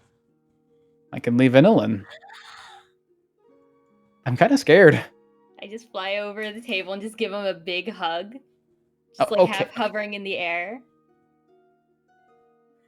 It's going to be amazing. I haven't even gone west in Illyria yet. I went directly east. Well, not really directly east. I started east and then I kind of went north for a while. I guess I went west, but it wasn't like past Inulin West, so it doesn't really count. And then I went completely east to Mobia. I mean, maybe I'm going west this time, so maybe next time we meet, I'll actually have some stories to tell you. Like I can go to the ocean. Maybe I'll see some crabs. Maybe I'll actually see a shark. Did they have mermaids? You haven't seen mermaids. Have you seen the ocean yet? As he starts to ramble and go on, you can see this other guard on the far end, just kind of like tilting his head to and fro and sort of making his hand like this. Almost like mocking Rael, and Theron kind of looks over at him confused and then goes back to listening to the conversation. Persephone's not going to pay that guard any mind. It's fine. She's used to it. Oh, let me check my curses real quick. Let me pull out my sword real quick. I'm so happy for you. You should probably buy like a map of all the places that you've been so that you can jot down all of the things that you learned about them. I could do that, actually. I have lots of maps. I have lots of paper for maps. I've drawn a lot of maps. I could use those maps. And you hear the guard, oh my gosh, he talks so much. Why does he? He talks as much as you. He talks as much as you, Persephone.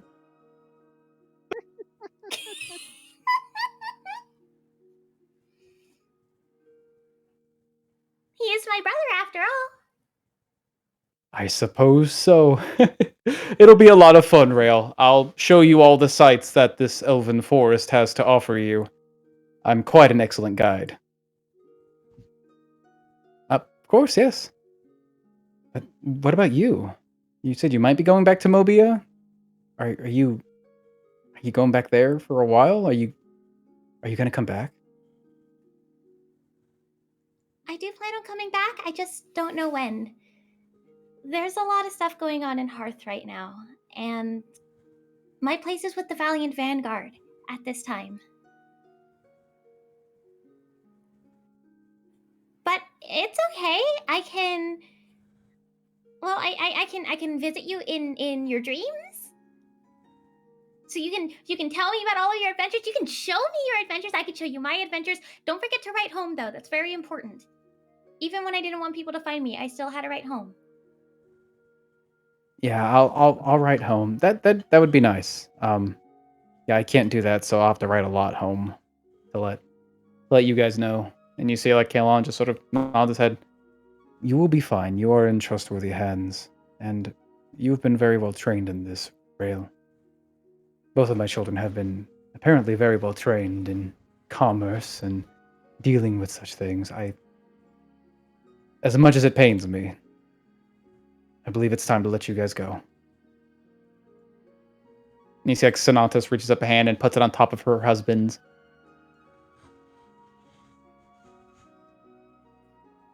Well, we'll be back. It's not forever. It's just for now.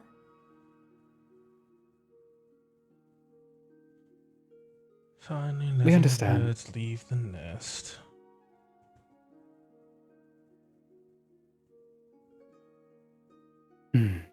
I suppose they must. When shall you depart, though? Will it be after breakfast, or... We wish to give you some supplies for your travels while you're home. We have food, water, anything you might need. Refreshing new clothing, books, a new journal, perhaps? I couldn't help but notice you've quite well worn yours. Probably around noon, lunchtime. Typically, before we venture away from a place that we've been to, we need to discuss what our priorities are. Sometimes we stop by in Oakwell to reconvene and talk with those that we've helped before, but I'm not sure if we're going to be doing that this time. So we have to know what our next destination is. Very well. Take as much time as you need, even if it's another day or two.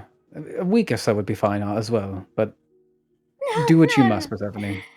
I promised Samantha that there's something I need to do for her. She had to put that on hold, and Luna had to put a lot of things on hold to come here and help me, so I better not take any more time than I have. It's a very well thought out decision. All right, well, simply enjoy your time here. We had to talk, catch up. Anything, really. Just, we're happy to have you here. It was good to be back. I give my father a hug. And he just hugs you back. And then going down the line, I hug my mother before I take my seat. And she just gives you a big, tight hug. It's just good to have the family back for once. And everyone's happy. This is... Oh, it's almost like a dream. As she says that, I start dragging this chair across the wood. Samantha!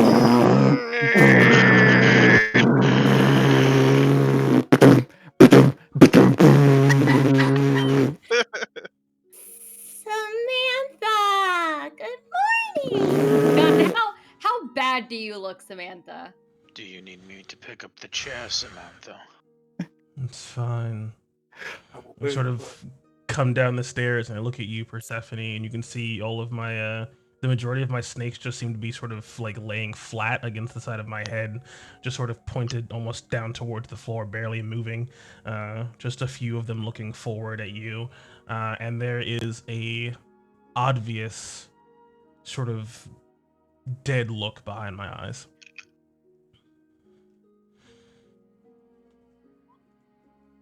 rough night? Too much partying? Did you find something you weren't supposed to in his study? No. Answers would have been refreshing. Nothing more than puzzles and riddles and questions.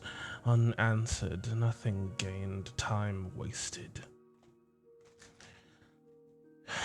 So they just sort of sighs and then yanks the chair forward, almost seeming to sort of turn it to face, I guess, diagonally, directly towards Eric Gelner, basically. Just in front of your mom. Do you want to talk about it after breakfast? You look like you should probably talk about it. Well, I don't want to ruin your meal, I suppose. You want to eat in peace. I can That's why I said after breakfast. Sarandon sort of slumps into the chair.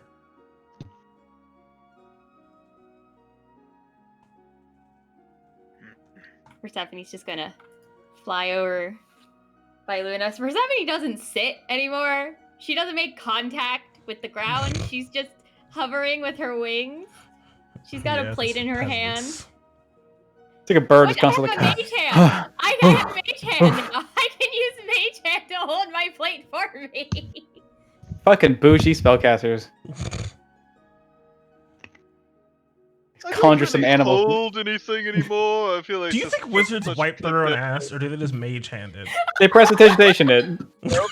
That or the unseen servant it. Probably one of the three. Oh god. I just control water and I let it take care of me. Excuse me, God. Can you come here quickly? I have a question for you. No, he's talking to you. No, I think he's talking to you, sir. Oh, yes, certainly. As you see him sort of make his way very daintily, and then get a bit abrasive, just trying to swaddle past Samantha and Swift Hollow. Excuse me. Yes, is there anything I can do for you, sir? I was curious if you'd heard the rumor. I hear many rumors. Which rumor is this in particular? Well, the rumor that the great Lysarin is heading towards Skyreach to go fight a creature within a mountain, very far away from these forest and elven lands. Wait, that sounds like a very good thing. A very good thing. He should stay in this Skyreach. Perhaps. I'm curious, have you perhaps seen an extremely beautiful young woman, green in complexion, always jovial, anywhere within this city? I have a message for her. I've actually never seen anyone of that description in my entire life, but I can try to find that. I'll pass along a thank you as well for such a nice compliment. But yes, a message. You should, can you pass her the message and let her know that she needs to get a little bit better at her tricks? As he just gives her a wink. It's a very strange thing to pair with a compliment, but perhaps some coaching. I'll pass the message along. Of course. Have a good rest of your morning, Gillipy. Hi, thank you. Are you bored? Quildor.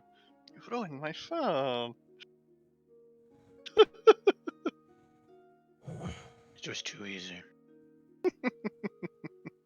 So, what are we to do next? Good. Well, I learned something very important from Bran, who is sideways now. Oh, I think he's asleep. Brad, are you drunk? You just see him. You can just hear him quietly, like just very sleepily under his voice. I'm still asleep. I'm still asleep. I don't think Bran slept last night. Don't mind him. I learned something very important from Eric earlier about the location of the city that I come from. I don't know, Kalan, if you've heard of Cedarwood, it was apparently a very old elfin city from a long time ago, used to protect refugees, I believe, from dragons. You said, right? They would Indeed. pass between this plane and its own separate plane. Relatively difficult to find. The name sounds somewhat familiar. It may be referring to Sidorin. It was an old elven fortress. Again, similar concept. Hidden away from the dragons with the use of some abjuring magic, transporting anyone who would come in contact with, well, I suppose we might call the artifact, to a hidden away enclave. It would offer shelter for soldiers and scouts as they scoured the forest for the dragons and keeping the path hidden from them. Now, supposedly, they had been lost to time eventually after the Crown Wars. The name Ciderwood, though, sounds more like a human settlement. Is that what became of this place? We believe so.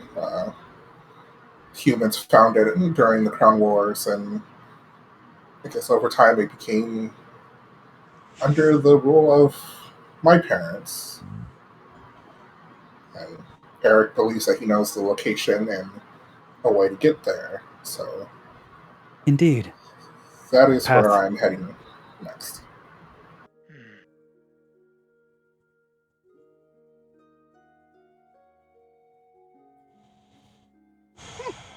You're going to find your parents. Yes, hopefully. That's what I started this adventuring career, I guess you could say, for. Look around the table. What do you mean you are going? Well, I'm saying that's where I plan on heading next. I'm not going to make or ask anyone to do anything. Switala, calm down. I'm not going to make anyone do anything, but that is where I'm going. Persephone immediately looks at Samantha. Well, I missed out on the last little trip to look into your family. Only hearing about it afterwards, and seems like you had quite a time with your father there. I'd be more than willing to be a part of it now that we're coming back to it. What to see? You Family finally comes get what you first. want, Luna.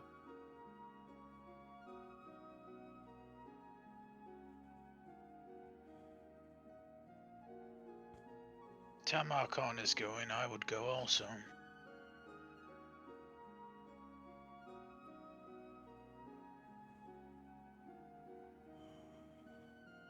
Samantha?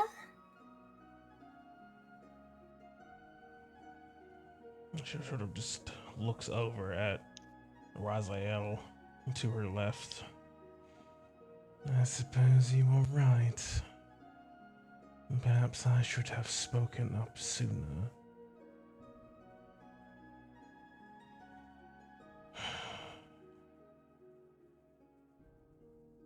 I cannot lose this opportunity.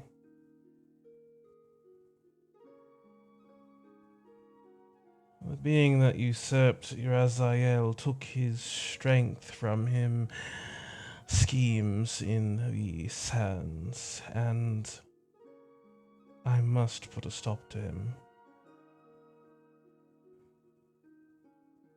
But you have your own concerns. She sort of just looks over at Luna.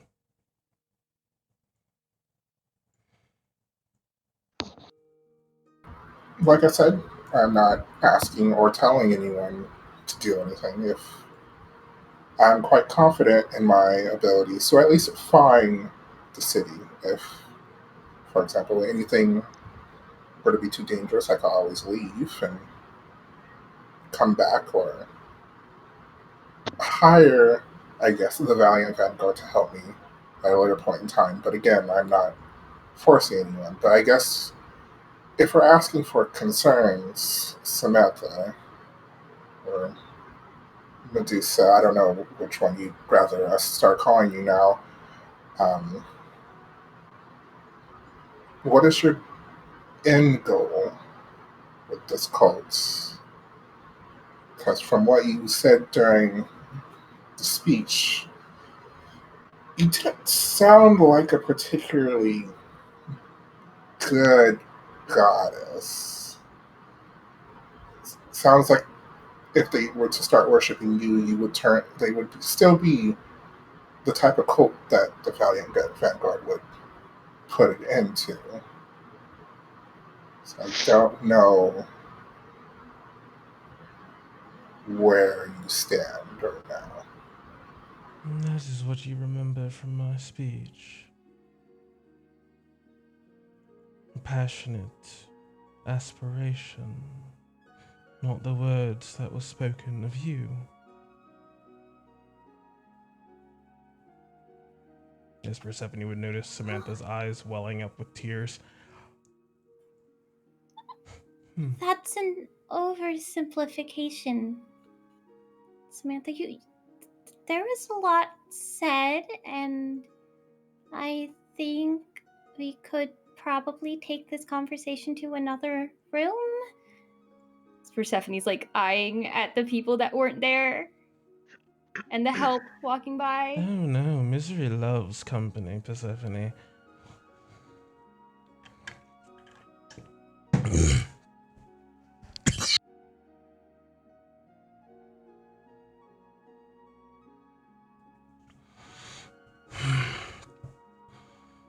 Reformation is my goal with them. Those that are not too far gone. Anyway, have not lost themselves to avarice.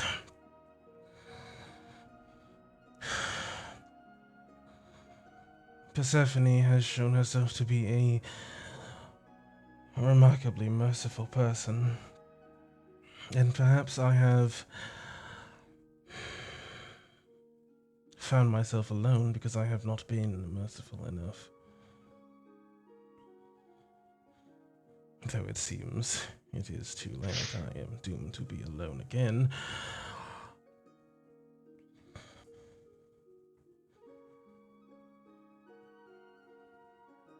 But again, right now I feel like the Valiant Vanguard would be best at dealing with this cult and helping Samantha. Because as it seems right now, all I need to do is find the city. But I need to find the city. I don't. Persephone's just gonna fly a little lower towards Luna and voice gets louder. I don't think Samantha wants to do her thing without you either, though.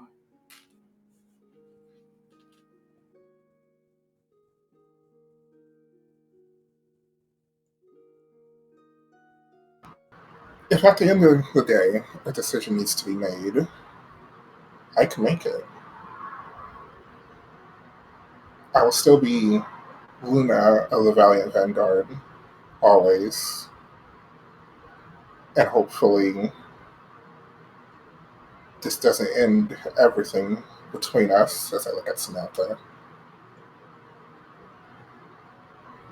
But I need to go. And if you need to find yourself in this situation, I can only hope that if and when I come back, we'll both be better at the end of the tunnel. It sounds like I'm dying. I don't plan on dying. Yeah, it kind of sounds like you're leaving the group. Samantha just chokes out the word if.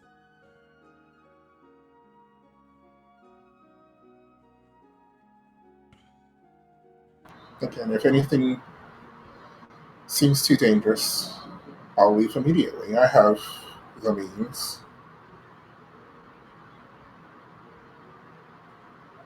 I've already bitten too much that I can chew once before. I know my limits.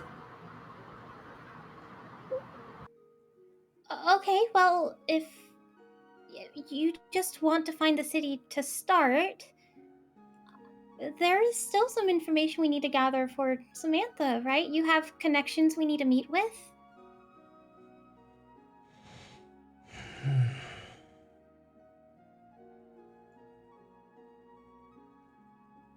Yes. Israel, Vistus, Isaraka. They were to gather information for me, for us, for the Valiant Vanguard, to put a stop to this. Okay. And Luna, with your permission, I could send Samantha into your dreams every night. She can give you an update. You can give her an update, so it's not like we'll be completely apart and disconnected.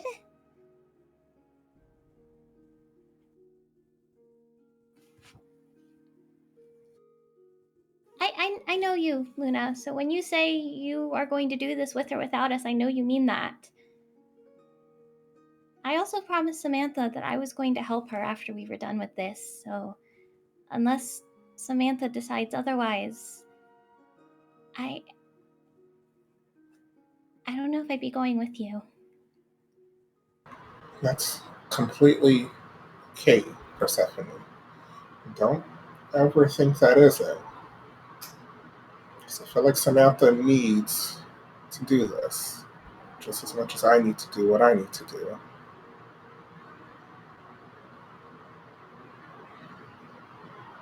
So, I will make the decision. You guys are going to go help Samantha. Before you do, Samantha, as we spoke before, I am sorry if my words hurt you, but you stand before us,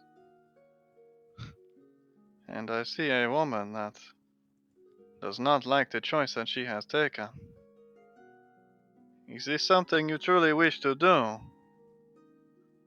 Or like we spoke, something you simply think you need to do?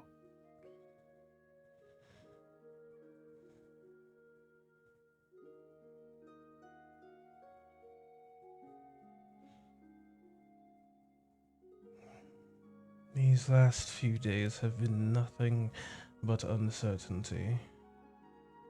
But the only thing I am certain of is my desire to rip Sethith apart and take back what he has stolen. Well, maybe I was wrong.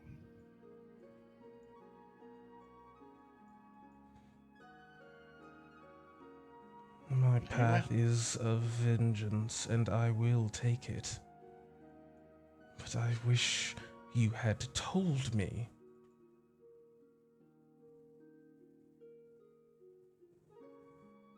I know you have been busy with your father and your squire. But you knew where I was. A moment aside could have saved me a lot of grief and frustration and confusion.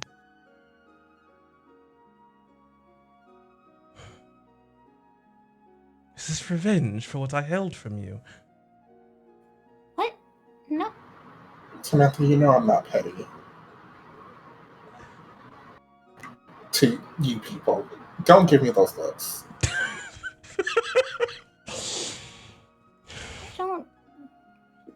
I don't think this is personal against you, Samantha.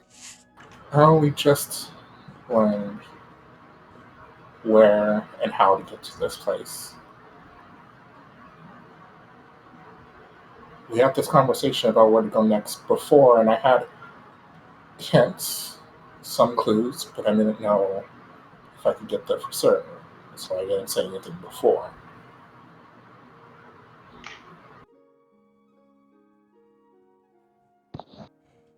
And it's not like Luna is forcing any of us to choose Samantha. It was just like the last time. We decided to go with her to Garenswell, but Luna was fully prepared to go on her own. She doesn't want to burden us, or slow us down, or stop us. If anything, she's really thinking about you and your wants and needs, and doesn't want to get in the way.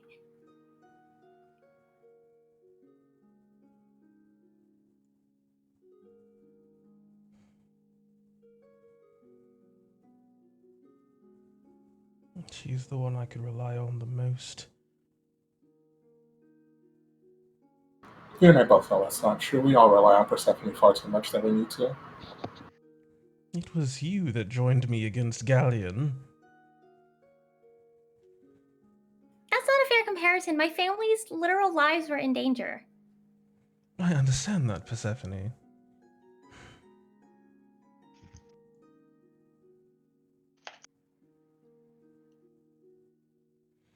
So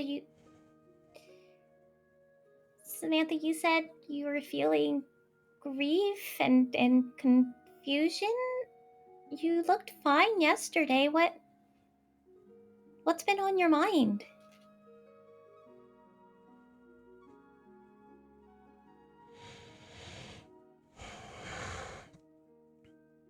There's a difference between the way that I carry myself, creating what feels like distance, and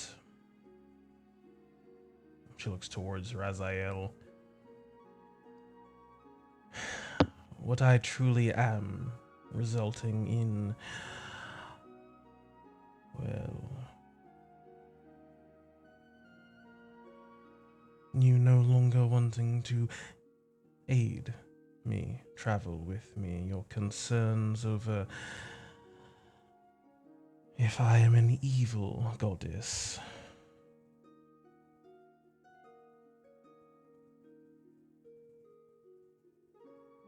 There are things Raziel knows that he will not share.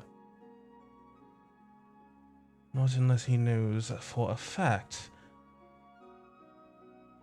that my allies accept who I am, and all that that means, all that I have done. Samantha, Luna and me have adventured with you for an entire year, and we've seen probably just about every emotion go through you possible. I feel like if we didn't want to adventure with you, we probably would have stopped after we had to get your horse back the first time.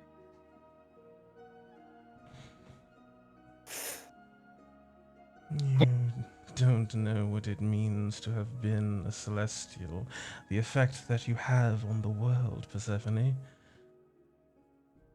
A truly painful coincidence, it seems.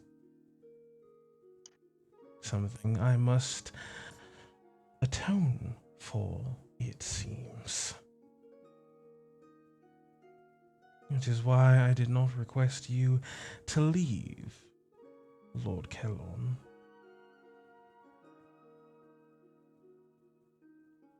Secrets made apparent. It is not the first time I have seen these halls. The first time I've seen the beauty of Inalin and the pride of its leaders.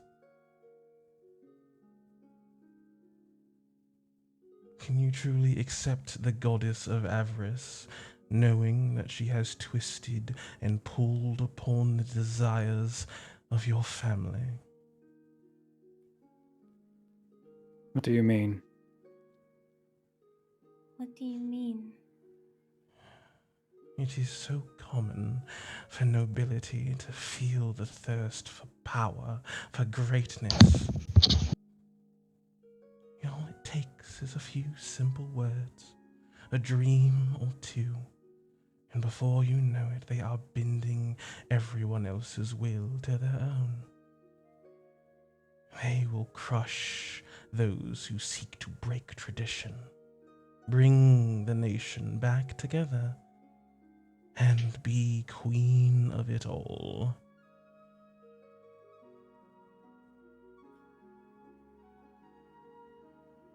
I guess I should let her know that her niece is doing so well. You were part of Aunt Volante's inner circle. Temptation finds its way into many courts. I look over to my family. Kalon just has this once happy, now holding stern stare with Samantha, just sort of blinking through what seems to be the truth, just trying to process it.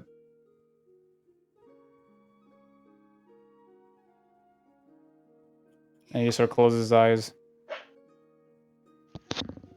It would do you good to leave this city when you plan to by noon. Father! You are welcome guests. You have done great service. But truly, in this moment, I cannot stand to look.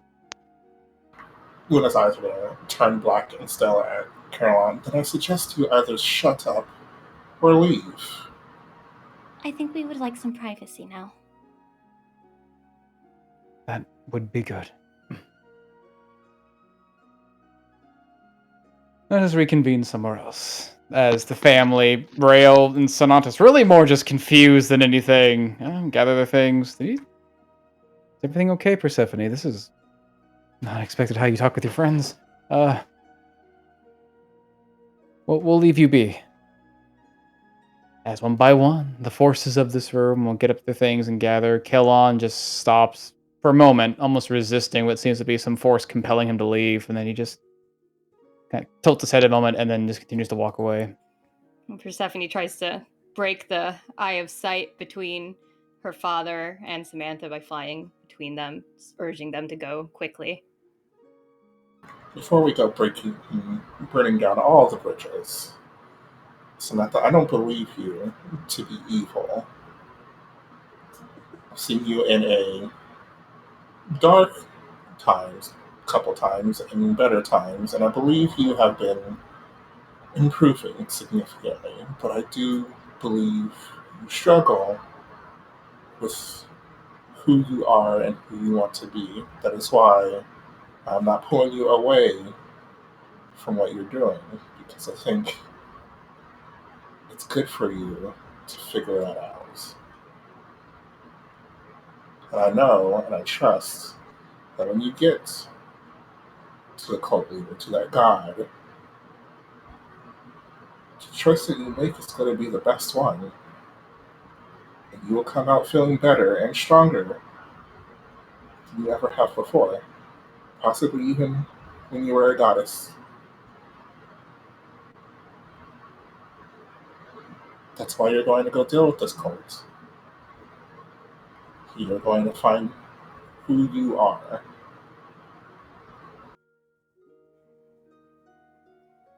To pull Brad up to wake him up.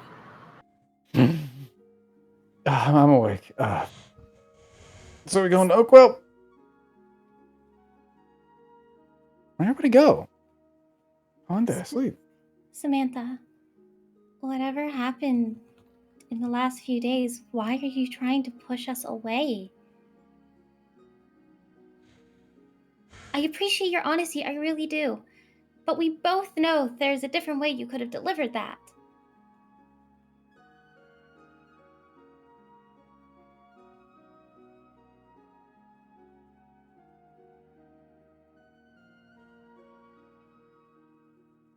Do you think you're not worthy of our friendship anymore? Do you think after everything that you shared with Queen Titania in front of us, you think that this is the moment we're going to decide to abandon you? As if everything in the last year means nothing? You're wrong.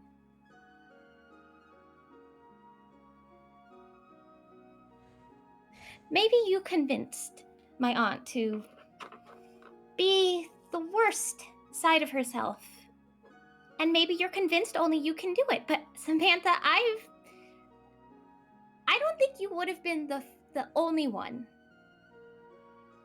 If you could have convinced Aunt Volante, somebody else would have, with the same desires. I think the biggest difference between you from then and what had happened and you now, you've come back to do something that was going to help us.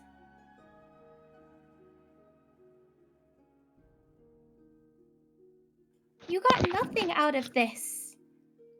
This wasn't going to do you any good. You didn't even know that you were going to get a wish from Queen Titania. You just knew that I needed my friend's help, and you came through. Even when it meant putting what you wanted on hold. So if you think it's going to be easy to push us away because you rather do it yourself than us do it to you, well then I'm sorry, Samantha, but nobody gets to stop being my friend that easily. Especially with everything we've been through.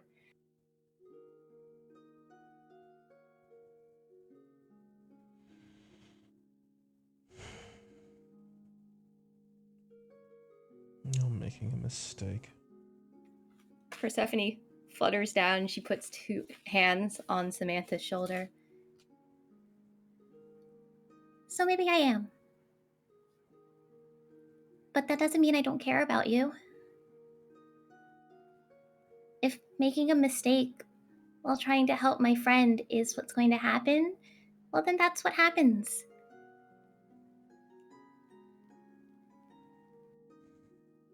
He's gonna stand up and walk over to Samantha and just take her head in her hands, just give her a kiss on the forehead, and just look her dead in the eyes and say, "Be the person that you want to be, unapologetically."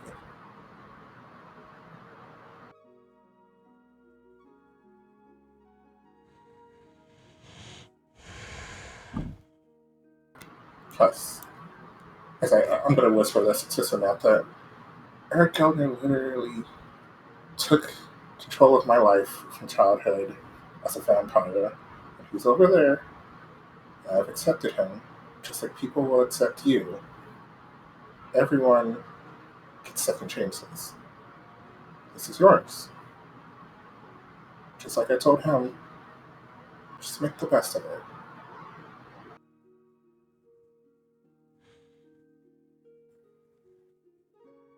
Samantha just seems to sort of look up at you with a lack of anything sort of blocking her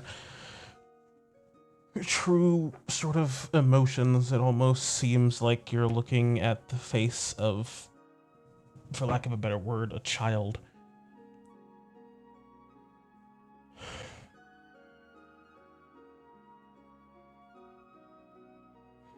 Fine.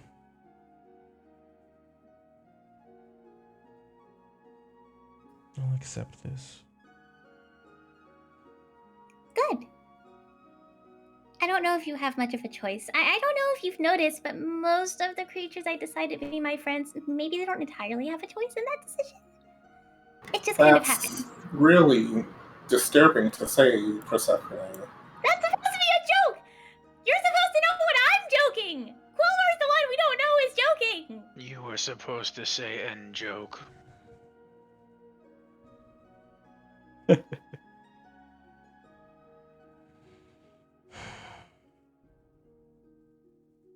Looks to her left hand. Is there anything you wish to know of Medusa, the Serpent Empress? I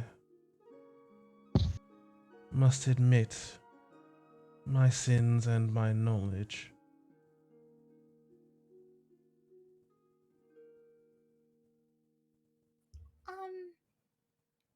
Well, I guess I kind of want to start with how much of what you went through and how much of you told us is the truth. Like, I remember you told us that... The whole princess nonsense. So that's the truth. It's all a bunch of lies. Amanda just sort of reaches down and pulls up her bottle of rum. So, if your family didn't ask for help from a group of Raven Queen worshippers that then overthrew your family... I don't have a family. Oh. I was created by Malar alongside my sister. She sort of literally does air quotes. Lolth, the Spider Queen.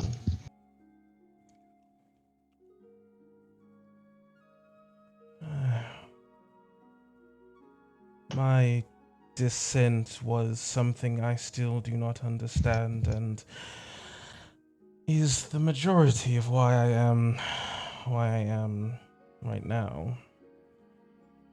As I can attest to my less than regal behavior last night. The Raven Queen appeared before me and, well, as mighty as I like to see myself, I cannot, a child of La, stand up to that which has always been. This But you're a goddess. What is that to an immortal?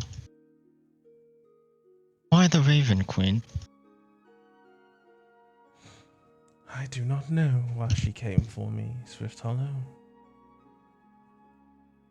You can see, though, as she sort of reaches up to that choker she's been wearing for a while now and removes it.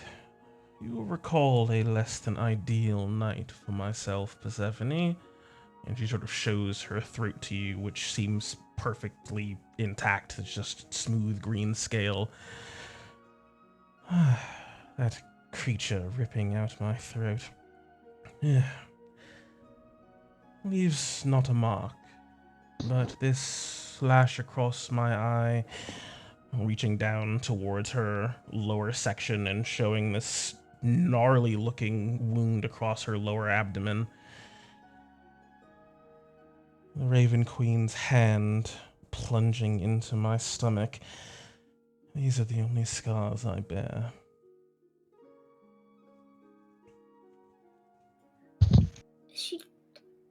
So the Raven Queen has the power to strip a god of her godhood. At least a vestige goddess, as some would call us. I do not know if... So you're like Lathander? You're well versed, though... More like Torm, I suppose. I'm not familiar with vestige deities, that's why I asked. Lathander's the only other one I know. Tries desperately to remember Lathander. Yep, vestige of Sune. Golden City. Yeah. Golden City. Look at you remembered, Peter. Yeah. That's how Swift Hollow knows about Lathander. It's like, yeah, the vestige deity Lathander of the Golden City. Oh. Okay. Understood. Yeah. That's what Swift Hollow is referencing. Do you know she was trying to get rid of all vestige gods? Did she do the same thing to your sister? I do not know, though I do not believe so. I received what felt like almost a taunt from my sister the one time I tried to reach out to her, but I may have been misinterpreting the signs. But the goddess of death came for you, but you're still here. She did not finish the job. Was that on purpose? It seemed as such. When she plunged her hand into my stomach, My tail fell away, my hair ripped by ravens. I am turned into what you see before you, though bald and bleeding. And then she chucked me into Hearth. Where Oh my god. wonderful Wow. Gregory managed to save my life, to make a long story short. Do you think They you s- deserved it? Of course I fucking don't. I believe that's the vengeful aspect of it. But they say that everyone dies twice.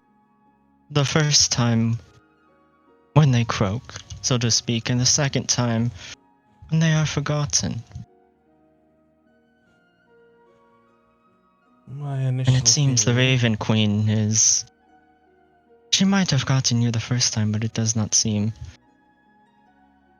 Well, if she wanted you dead, I don't think she would have casted you into this world.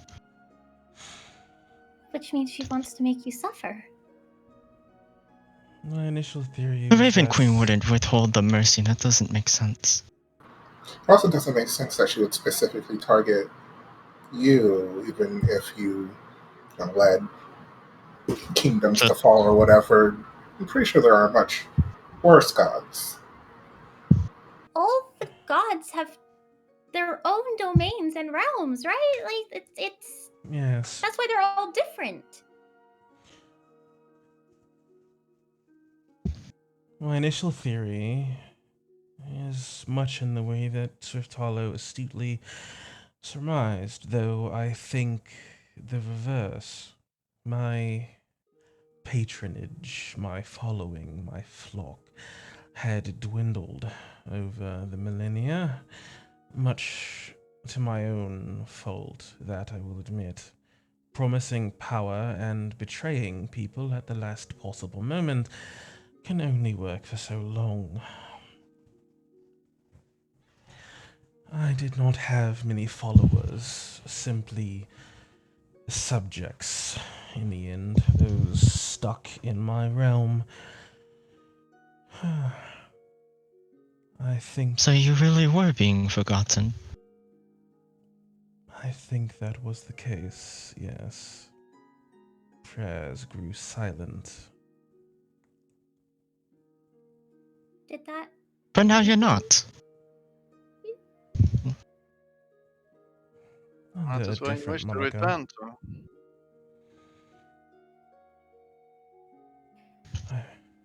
I wish for many things. So your following goes down, and then the Raven Queen decides that since you're not popular enough, she's going to kick you out of the celestial realm? Or help. I mean, what is way death to an immortal but being forgotten? Is that how a god dies? But if she wanted you dead, that's what I keep coming back to. Why did she cast you here? Right! Why not just leave you rot and be forgotten? But that's why I think, even though she's the queen of death, death is mercy. It really is. The worst thing you could do to somebody that you want to hurt is not kill them, it's to let them live and force them to live in pain.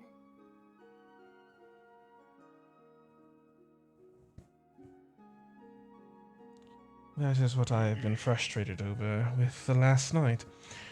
There is something that the Raven Queen abhors. Something that tries to escape the inevitable end of all things. Entropy, the call to the void that she resides in. Undeath is a disgrace, a disrespect to all that she is. I am loath to entertain this idea, but I cannot help but feel like it is the case. That in some way my being here is connected to the Sovereign.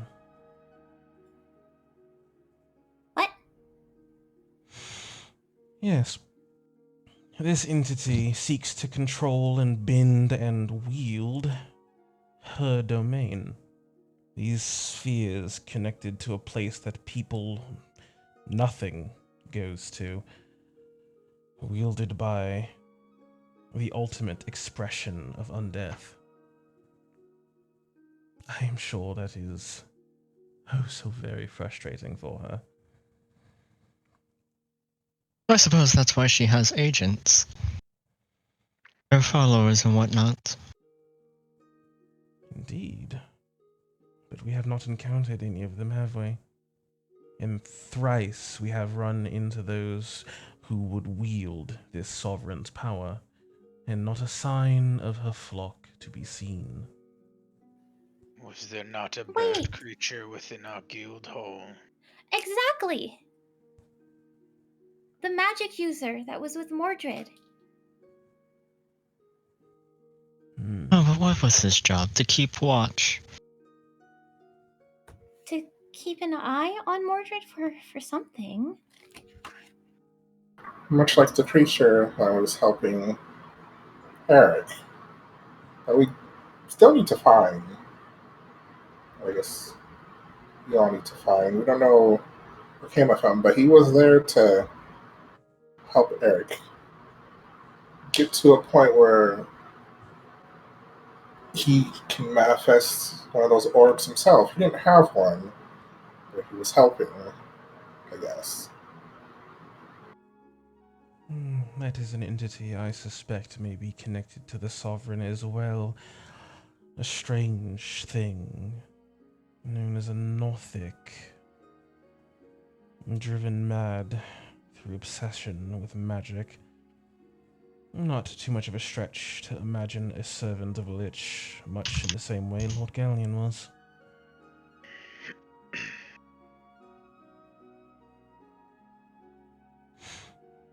Eric, can you recall that one-eyed entity in your library? Vaguely. My memories when I wasn't myself, when I was a monster. Blooded and clouded, but very much like a nightmare. I recall its presence and its words, its goading, its teachings. It drew me a map of worlds I've never seen. Map of the plains. So it would seem. Never made mention of a sovereign or something it was following or operating for, did it? It mentioned many times. It was this voice of the sovereign I first heard before the darkness took over and I lost what I was. It served this sovereign quite astutely. There you have it.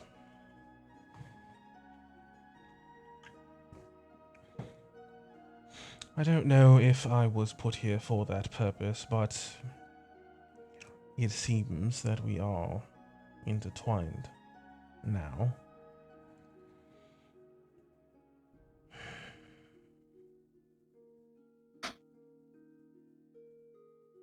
I simply wanted to gain power, find a way to reclaim what has been taken from me, confront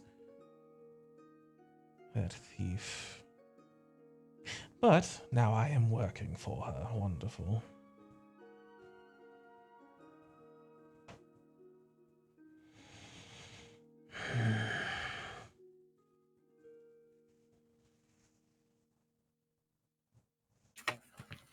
So then I guess my question would be, after you've gotten your revenge and you've wiped the desert clean of those cultists, what do you intend to do afterwards? I want to provide mercy to those who are not too far gone of that cult. Those who look like me, or Isael, or Vistus. They have not been warped by an obsession with filling the pit within every Yonti. They are not crowned with a head made fully of serpents or arms bent into lashing snakes. They almost look like people. They can be redeemed, I believe. Though their existence is disgusting.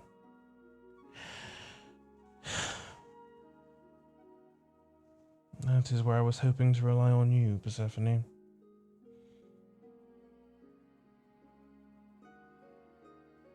To help me help them.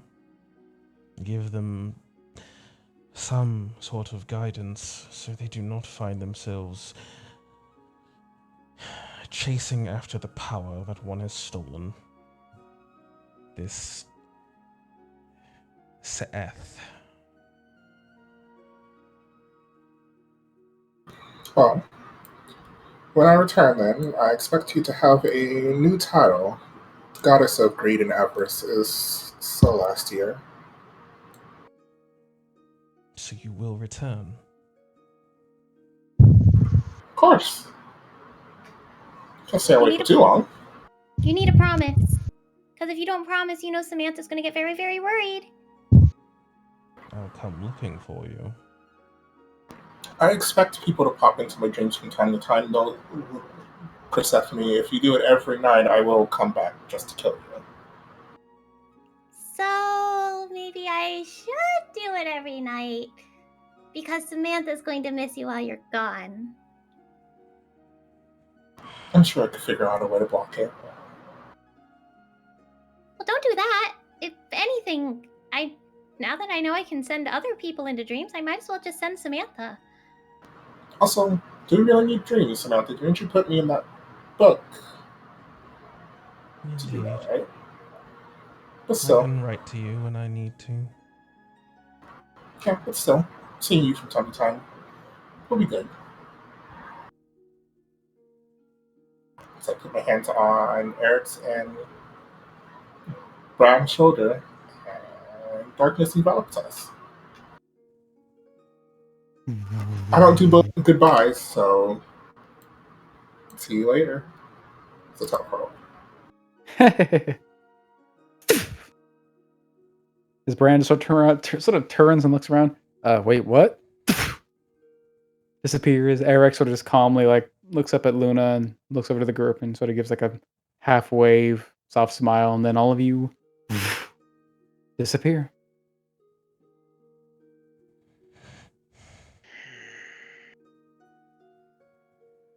You seem to have much on your mind, old elf. I know much about the Serpent Empress.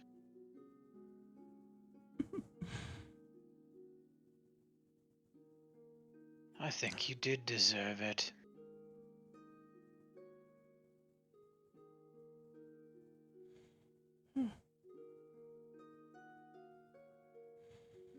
You were supposed to be their goddess, and yet you contaminated them. Lied to them, cheated, stole. Your anger lashes out even just a few days ago. By all means, Persephone is a great influence upon you. But I fear if we go into that desert, every single Yuan-ti within sight will be slaughtered, gutted, stripped, and bled. You speak of mercy.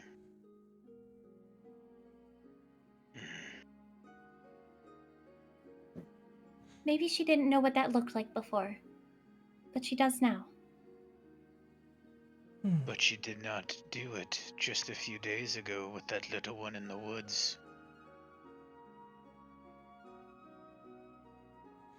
Vengeance is mine. I will not relinquish it. But mercy will be given to those that yield. That is my bargain. That is why I plan on purchasing a great deal of bindings from Roka. Because the Yuan-ti are flawed creatures on a spiritual level.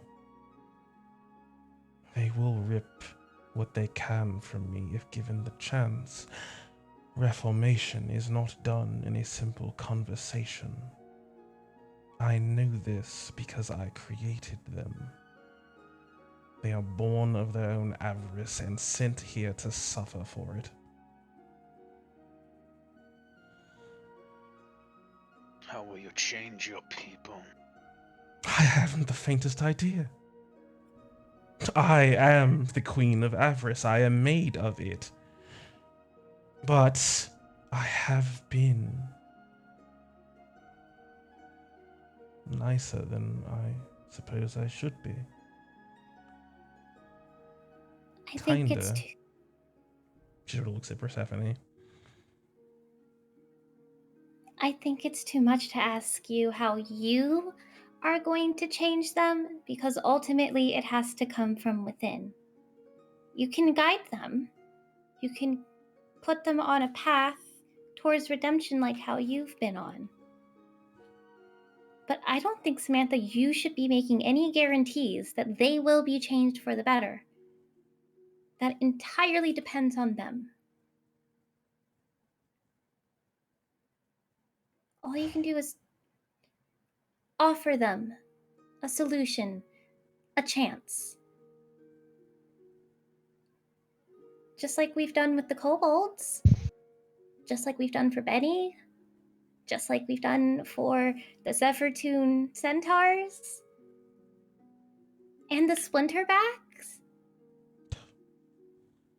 Just a chance. But the choice is always theirs.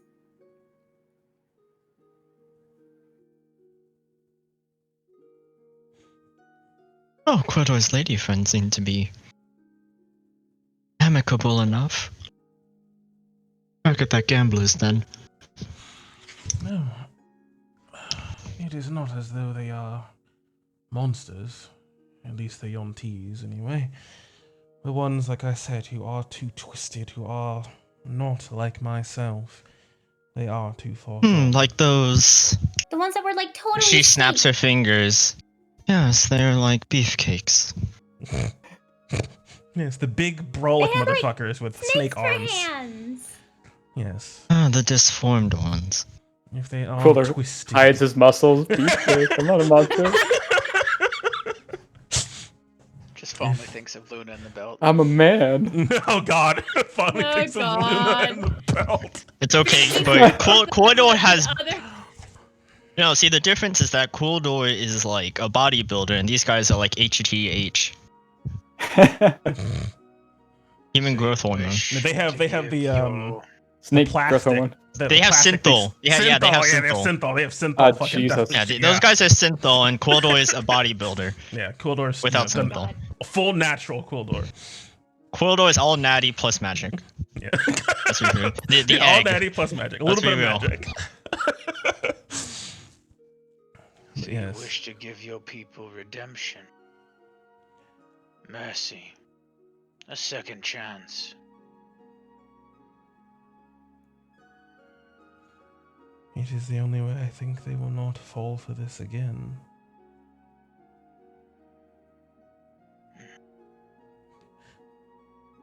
In a strange sort I suppose in the similar vein of Luna.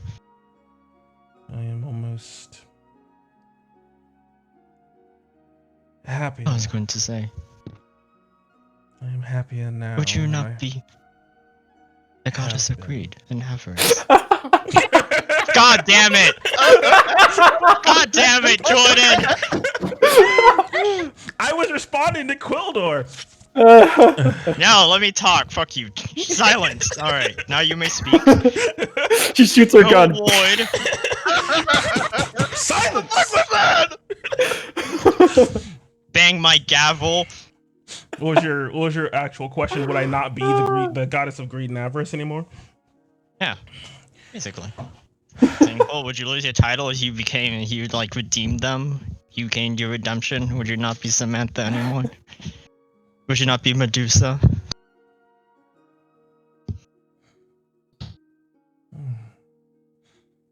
I am always Medusa. Even this moniker is simply a deception.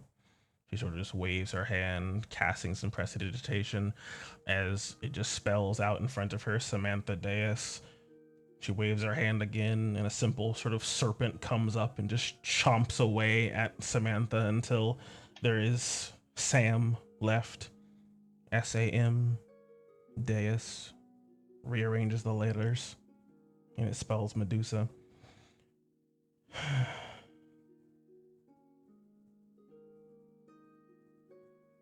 But greed and avarice. I am not a goddess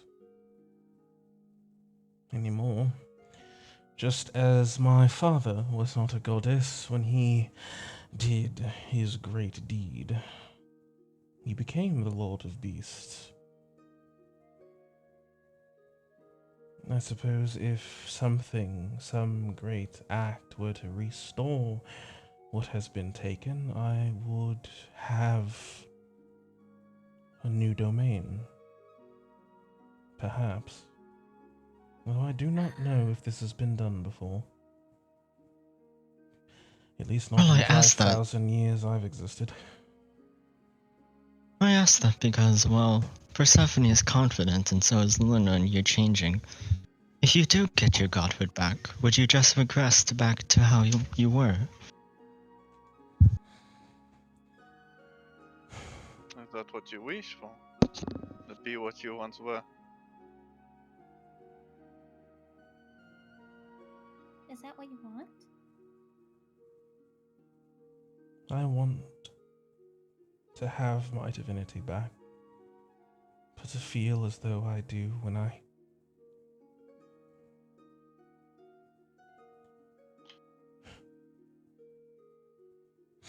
look at you all, when we camp.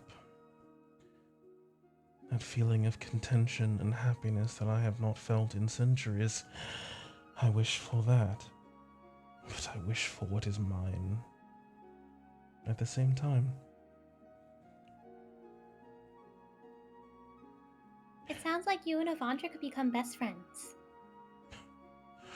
Ah, do not say her name. Oh? Were you not besties? Up there? I don't think love and avarice go together. But you know what does, Samantha? Do you know what does? I want you to try to imagine yourself as 10 times, no, nay, 1,000 times more annoying than you are. And that is but a drop in the pond that is Avandra. I'm gonna put my hand on Samantha's face and just like hold her so she can look at me. You feel like her just grab at your hands, but it's tired and weak and just done. Do you know what goes hand in hand with love, Samantha? Oh my god, what? Become the goddess of friendship. No, I will not become the goddess of friendship. No.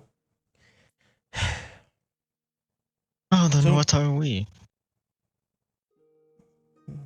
What do you mean?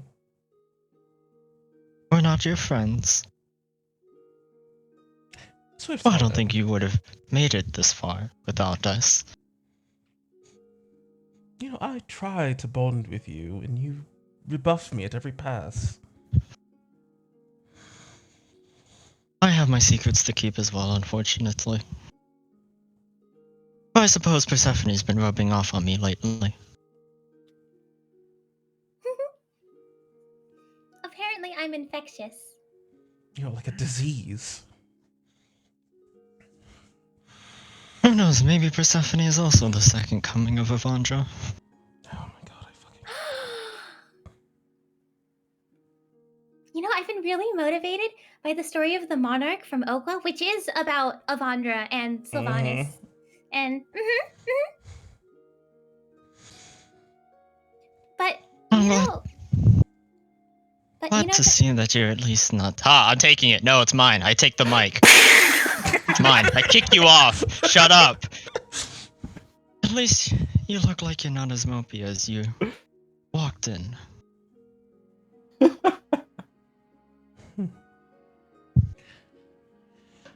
You know, Well, Samantha.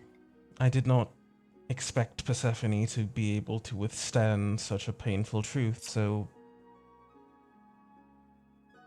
dumbly. It's still a lot to take in, I will admit. Oh, I certainly still have my reservations, but And it I will. seems there's some sort of fate laid out for us.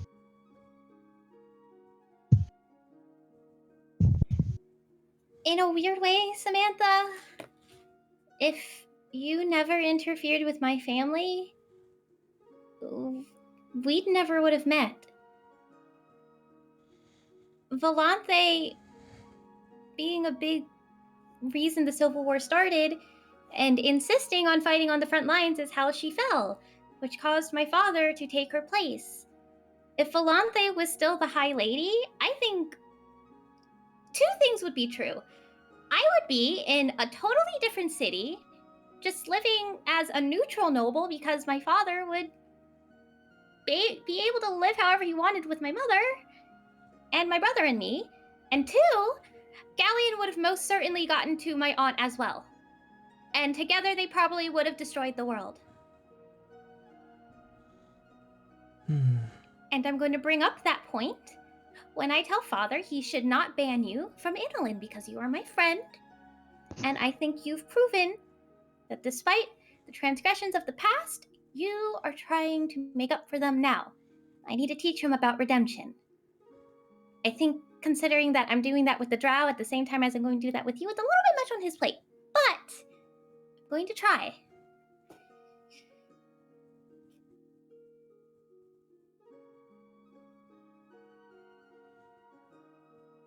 Do what you will. What have you, Tamakon? You have been remarkably quiet. Are you satisfied with our conversation of yesterday? Or a few days ago, rather? Every time I was. I know what it means to be a creature built of a certain cloth. How it means to be only parts of a whole. I thought, with the title of a god, it means being even fuller than normal, but maybe not.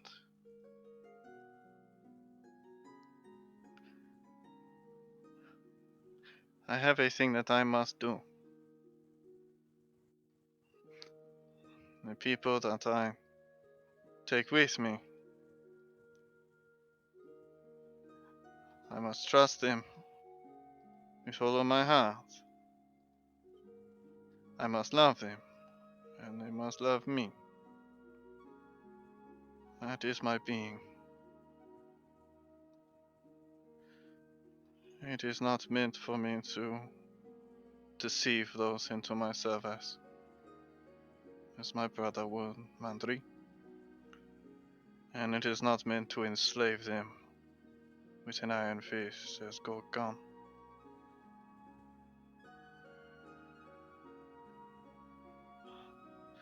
I would ask you that you would promise me that you would not be what you were, but I think that is too cruel. If someone told me that I must be what I am not, it would bring only pain.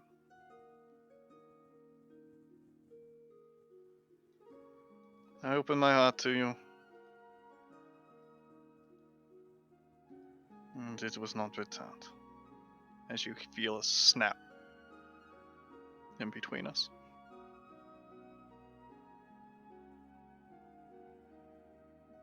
There is a woman out there with a pureness of heart that is diving into danger unknown, that has just been abandoned by her loved ones.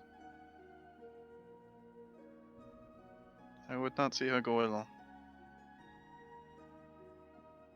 You have those that have pledged themselves to you. And Persephone.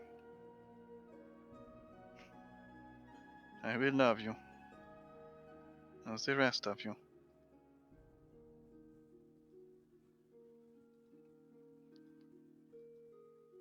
Maybe you are better off fighting my brother. Golkan would serve with you well. But not Temma. Wait, what? I am not one to bring suffering into the world.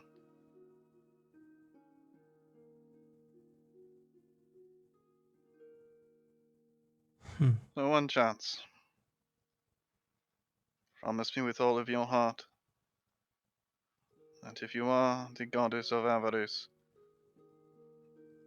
if I go with you, that is not what you will be.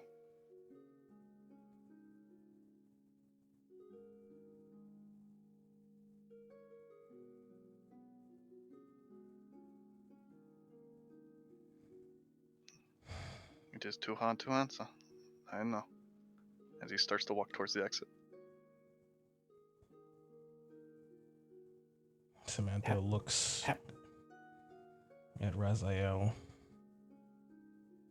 Sort of watching the whole thing transpire, turning back to you. And then without even realizing, follows, and some disperse. a snake passes into Samantha's view. One that she has not paid a whole host of attention to, but is part of her group nonetheless. A simple green snake with a simple bronze stripe along its back.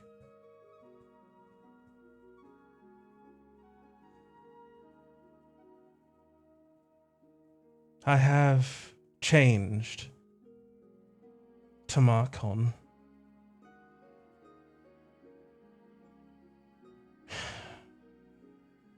Even if I cannot see it, I have learned to trust in those around me that do. Luna sees it. Persephone sees through everything. I do not know what I will be in the end.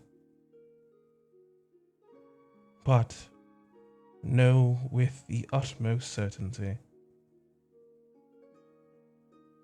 I will never not be your friend, your ally. I will always aid you, Tamarkon, if you will have my aid.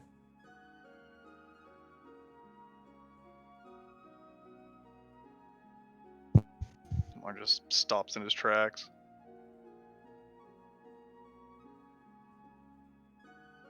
Second chances, yes?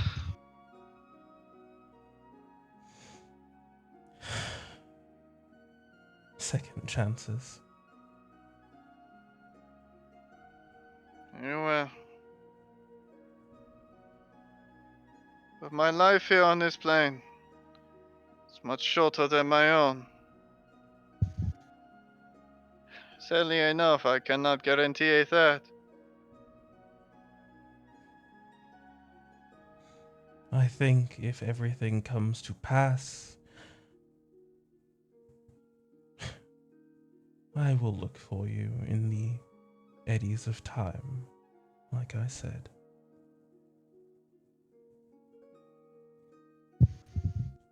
It's about time Tamarkon had a win streak, I suppose. Tamar just sort of looks at the door.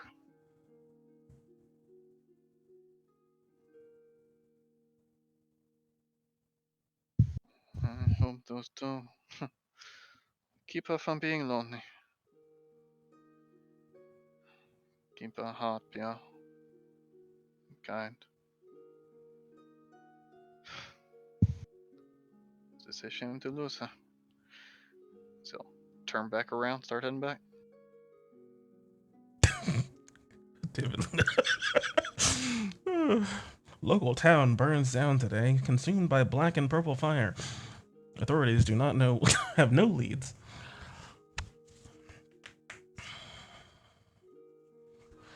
Anyway. Demeka, it ya sabes. A friend of mine does not serve.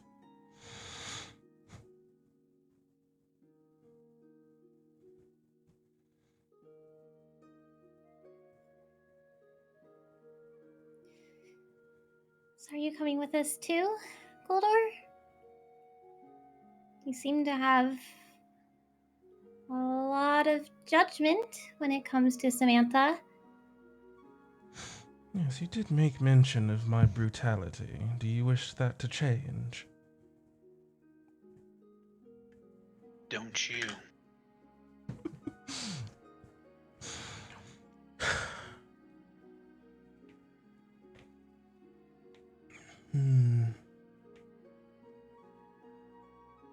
I can spare life, but how I take it...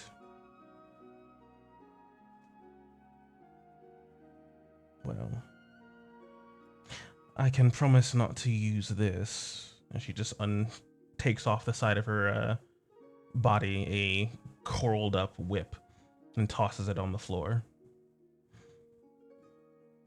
But I have claws. I will use them if need be. I have fangs. I will use them if need be. Brutality and vengeance are something that will not change for me. I know I will feel so much better when Seth is dead. No, when he is taken. That is not something that should be redeemed. This is not the same story as yours. Vengeance is my answer, and I will rejoice in it. But I will provide mercy to those that yield. I will prompt them first. I will beg them to lay down their arms and their weapons, put down their poisons, and do not harm us. My ire is not with them, even if they have turned their backs on everything that I am. I have earned that. They have earned mercy. But I do not expect them to yield. Not at first. I expect them to try to stab and cut and bewitch each and every one of us. Because they have thrown in their lot with the usurper. If they yield, they will be bound until Seth is defeated. And they will be given a chance to choose a different path. But those that do not yield, the monstrosities warped by avarice, I will tear them apart with my bare hands. That is how I fight. That is how I will fight. Use your blade. Use your bent wand. Hey, you don't know that. She didn't bring it with her. Total hasn't revealed that yet. And I will use my claws. And my bow. And my weird crown of magical stars. I have a lot of tools, but all of them hurt just the same. Same If as Persephone anything- and your thorny whip yourself. Well, yeah, I was about to say, if anything, I think some of your methods might be a lot more quick to death than a lot of mine. I can't imagine being burned alive is a pleasant way to go.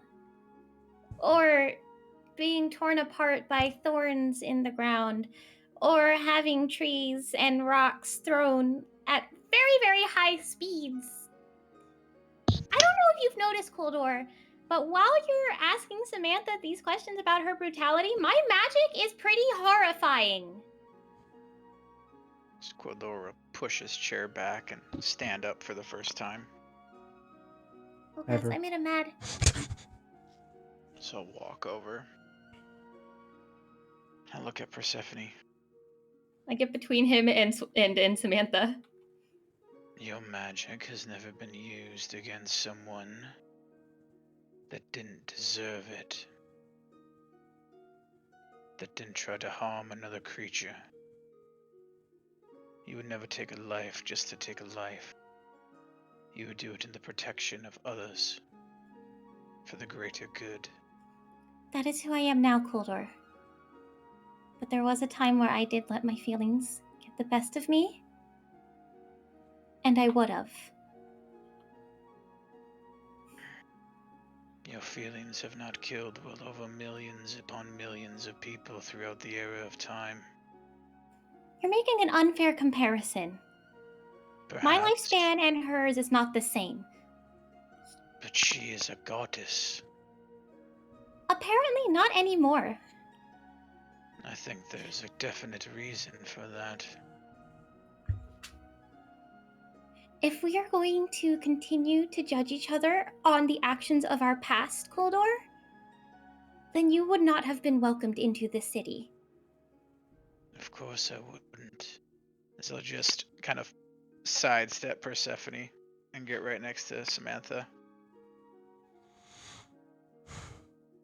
I don't trust you. But on any path of redemption, there has to be a great fall. I believe we are the two most kindred in that sense.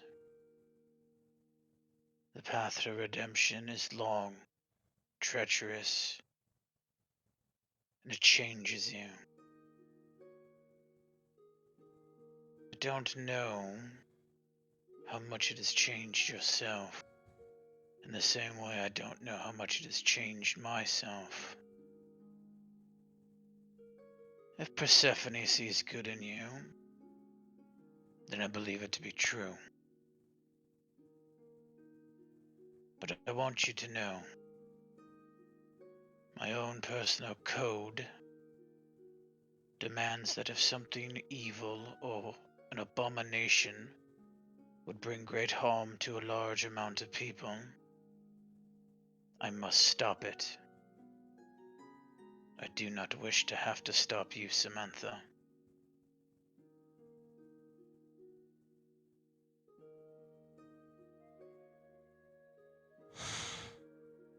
I do not wish for that either. I do not wish to cause a great deal of harm. Divinity is a weird, unsettling thing. Someone like Persephone I could never reach, no matter how long I tried. Temptation, the thirst for power, only afflicts those vulnerable to it. It is a feather on a scale, not a fist. They always desired power, always hungered for it. It is why I've always seen you all as monsters. You are one suggestion away from stabbing your brother in the back to take the throne for yourself. Countless times.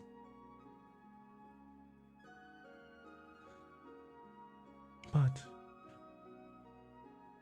you are not all monsters. She puts a hand on Persephone's shoulder. No, you're not.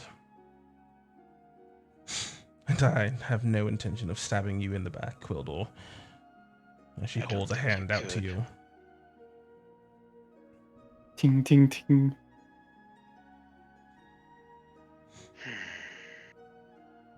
I hope this road to redemption humbles you, Samantha Deus, Serpent Empress of the Yonti. Humility is the hardest lesson that anyone can ever learn.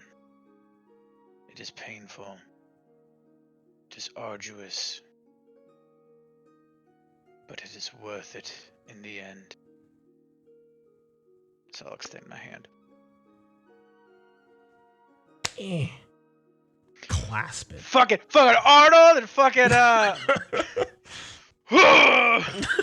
But one side's really strong, and the other one's like, stop. Grit through the pain.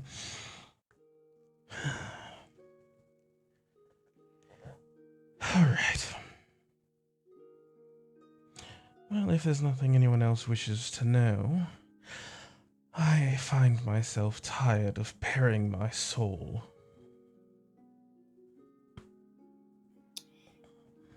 So where do we go first? Do we stop by Oakwell? Are we going directly to Roka? If we have Because not need of Oakwell, I would prefer to go to Roka. Luna just teleported to fucking Oakwell. Don't look at me.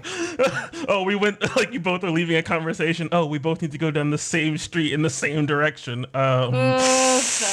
Your girlfriend just got finished telling you y'all needed to take a break, and then you have to go to the same destination. Oh, fuck. I'd fucking be a mess. Okay, well, I'll go talk to my father and try to smooth things over. If you want to apologize, that might go a very long way. You don't have to. No pressure. My apology is admitting the truth when I had nothing compelling me to do so to him. But most people don't say that. Most people wouldn't look at that as an apology. You could just say, I'm sorry I took advantage of your sister's selfish nature. And then I'll cover for you by saying if it wasn't you, it could have been Galleon. And considering that you just finished saving us from Galleon, maybe that wasn't such a bad thing after all. Galleon and I have nothing in common, but it is a lot to understand, and perhaps I'll explain it to you another time. Okay. Well, I'll smooth things out with my father. I'll get some supplies. If anybody has a list of things we need, I can give that to him. But we're going to the desert, so we probably need stuff to survive in the desert. So I'll start with that. And then we can all meet at the Zendalorada and go to Roka.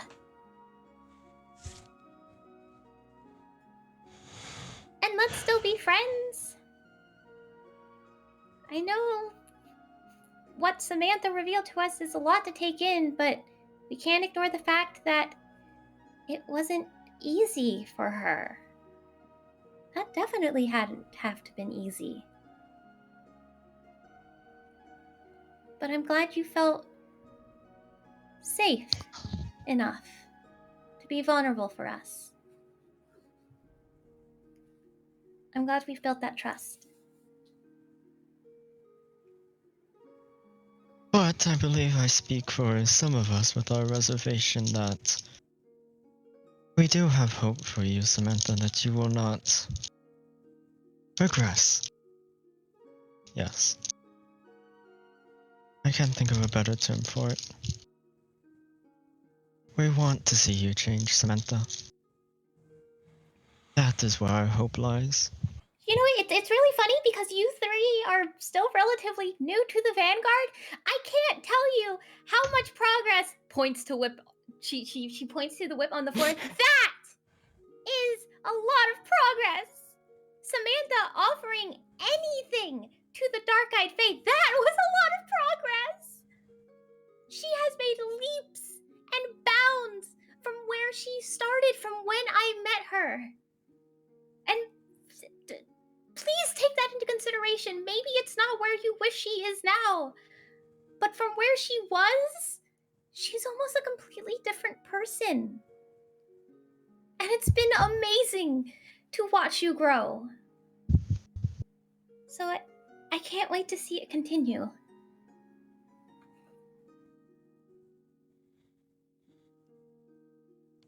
In this obviously vulnerable state, Samantha just hugs the shit out of you.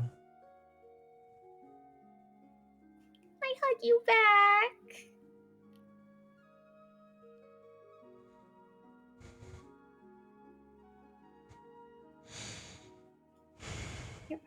You're one of my best friends, Samantha. So I'm going to do everything I can to help you. Even if you don't think you can be helped, even if you don't think you deserve my help, I'm still here. I will need you now more than ever. Thank you.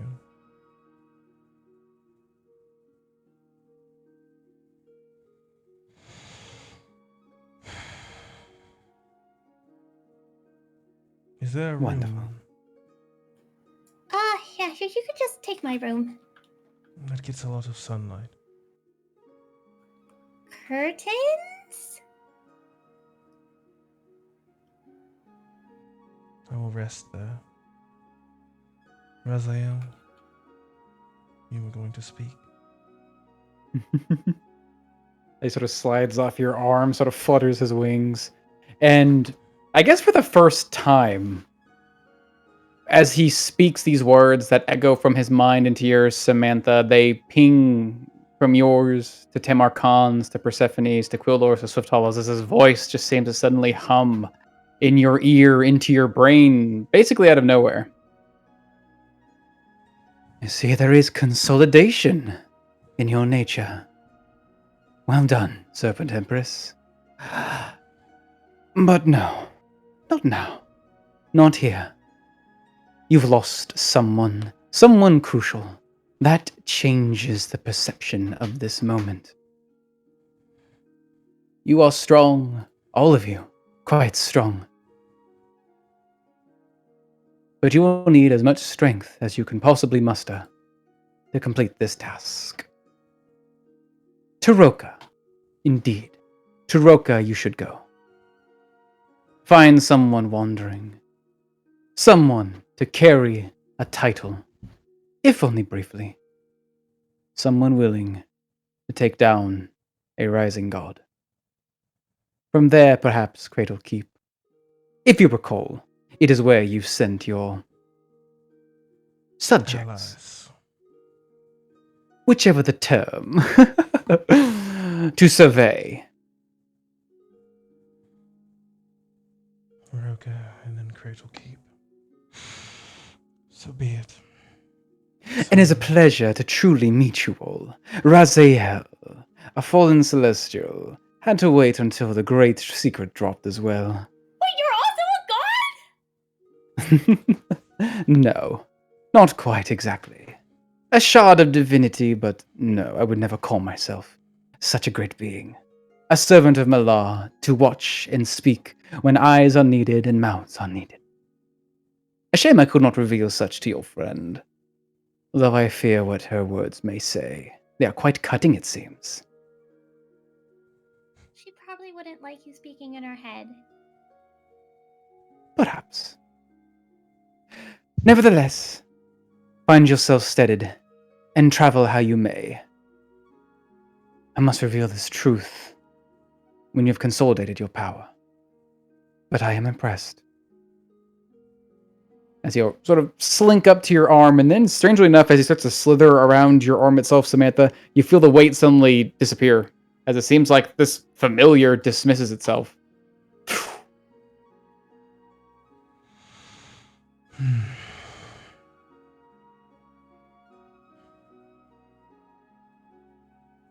And curious. Taking a final moment, just looking at each of the remaining members of the Valiant Vanguard. Just nodding in affirmation or shooting a very small smile. Samantha grabs her Rum Runner's Choice and just walks towards Persephone's room. Wake me when you're ready. I need a nap.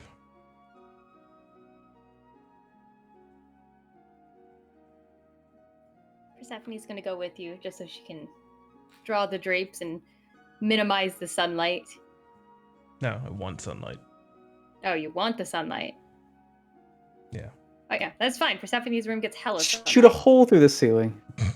Yeah, if you go with me, you see Samantha sort of use that strange innate talent of hers, turn herself into a giant snake, coil up in the sunlight, and literally take a snake nap. As right before that, Tamar Khan, you hear a very, very short message in your mind. Because guess what? I didn't break my bond with you, motherfucker.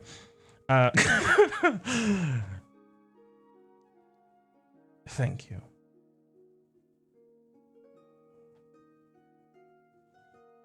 Can I respond to that? Yeah, you can. It's sending. And it, please. For the love of all that we are, and it.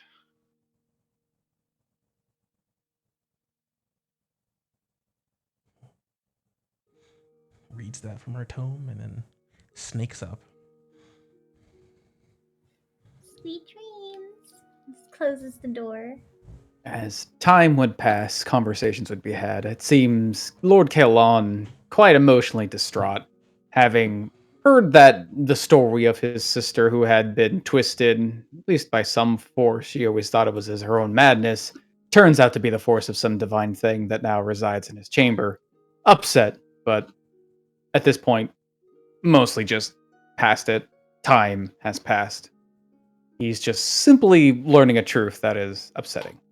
And over time, you'd find yourself standing at the great tree, the Zendalarada, and he would take you and hold you, Persephone, for just a moment, just holding you close, just as your mother would and your brother. And the family of Inulin, having been broken before, now finds itself whole before the magic would take over.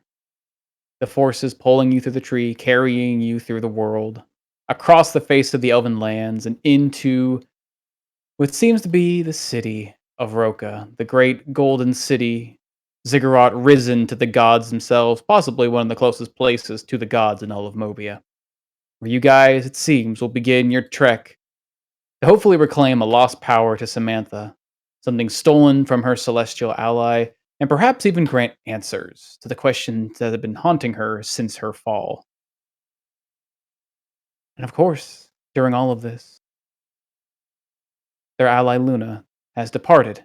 She had found a lead, something she had entered the Valiant Vanguard, became friends with all of her allies for, to help find the parents she's been seeking for her entire life. And it seems now, through the miraculous return of a long lived creature who once caused her great harm, Luna has found a direct path to do so.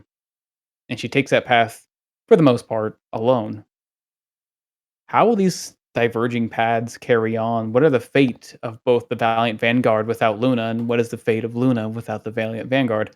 You'll have to tune in on another episode of Song of Rapture, as it seems like the party has been struck and torn, as truths have shaken their foundation. Dun dun dun.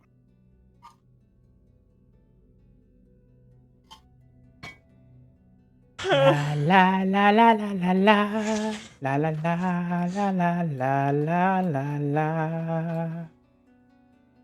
That was emotionally exhausting. Oh, as I do have questions for you guys. Oh boy. Alright, shoot. Oh yeah. Homework. Oh shit. Alright, yeah. hand it over. Oh, fuck. The answer to All all right. of them is if it's a noun, if you require a noun, it is gun, and if you require an action, it is shoot.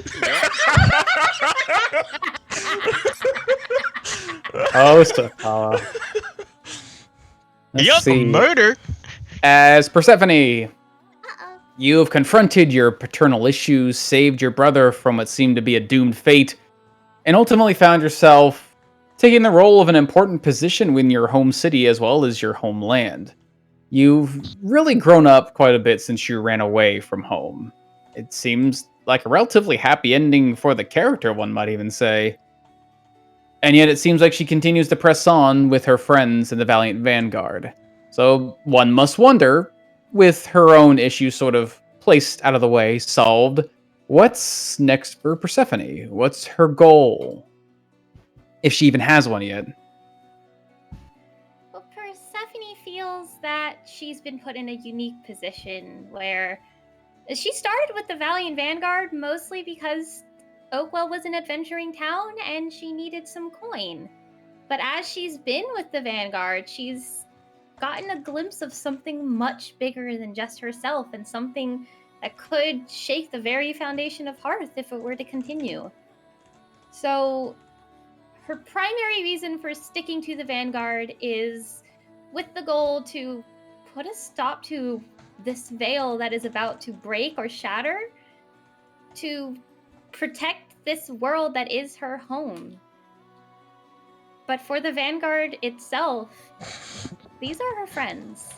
And these are the people that she intends to help with their goals and become the best that they can be, just like she's reached. Good stuff. All right. Let's see. Quildor. Yes, sir. You've made right the injustice that was done to your honor and have taken an arm for an arm. I guess, before you did this, when you first encountered Heldora, you were admittedly a bit of an angry elf. You were, at times, quite vicious with your enemies. Some moments, you'd tell your foes how badly you wanted to kill them, even in front of your allies, to the point where they'd bring it up in question. You were quite a violent creature, but at the end of all this, you chose mercy on your fated foe.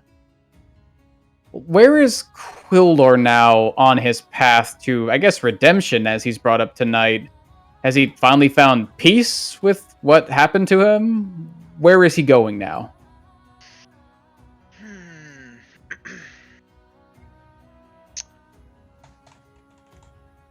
Good question.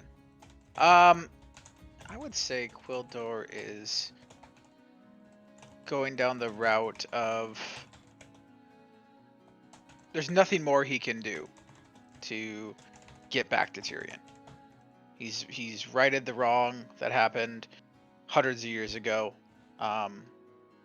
So now his mission is to just try to be the best knight of any elf ever. And if that means helping his friends overcome great challenges, watching Lannister get stuck on a computer screen because of his cone of shame, that's kind of where he's at. Like, he wants to be able to make sure big changes happen in this world, and he knows that this group is going to go and do big things. So, with his honor restored, he is following after, or I guess we're following with the group to see themselves become redeemed and also just bring right where there is wrong. Just being a good person. Mm-hmm. Nice. All right. Let's see. Swift Hollow. It seems after months of work, you and your gadgeteer little friend finally created this, I guess you call it like a revolutionary tool of doom, and all it really cost you was time, a swift hand, a careful step, and the incarceration of what seems to be a mostly innocent man. It seems to be a lot of time and effort dedicated to an item meant to kill and basically maim. It's something that's designed to end something's life. Does this have relation to your somewhat mysterious task that you've still yet to complete? The desire, or the need rather, of these forces around you to kill a great power so that another may rise in its place? Or is Swift Hollow just simply creating weapons to create weapons? What's the drive behind this? The answer is gun and shoot. The answer is gun and shoot. I have gun to shoot. Swift I don't Hollow, understand. Yeah. What's the For question? Swift Hollow, Gun, shoot. I don't. it was always a question of, I'm an assassin. How am I supposed to be an adventurer? Are you really going to make me an adventurer? I'm a stealthy person. I stab people. I don't fight orcs. But of course, you can't, unfortunately, mulligan away the hand that fate has dealt. And it seems that the hand fate has dealt has gotten better. Relatively speaking.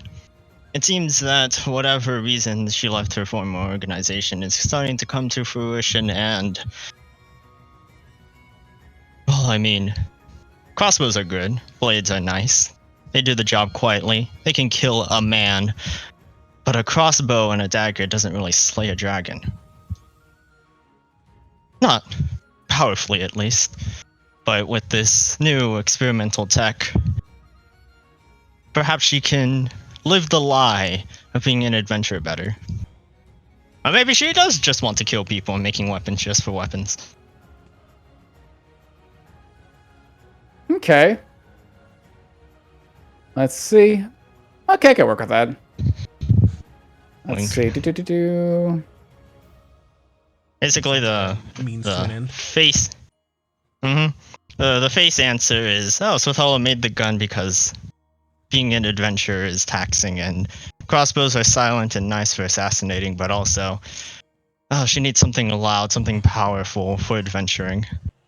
Because she knows how to kill a man, but Squall can probably kill a monster much faster. Fair enough. That's a nice sentence. I like that. Let's see. Tamar Khan. Amidst the sort of shaking of the foundation of the group, some more realizations and learning about your allies, growing closer with some and somewhat, I guess in this case, cutting connections with others, or at least having them been damaged.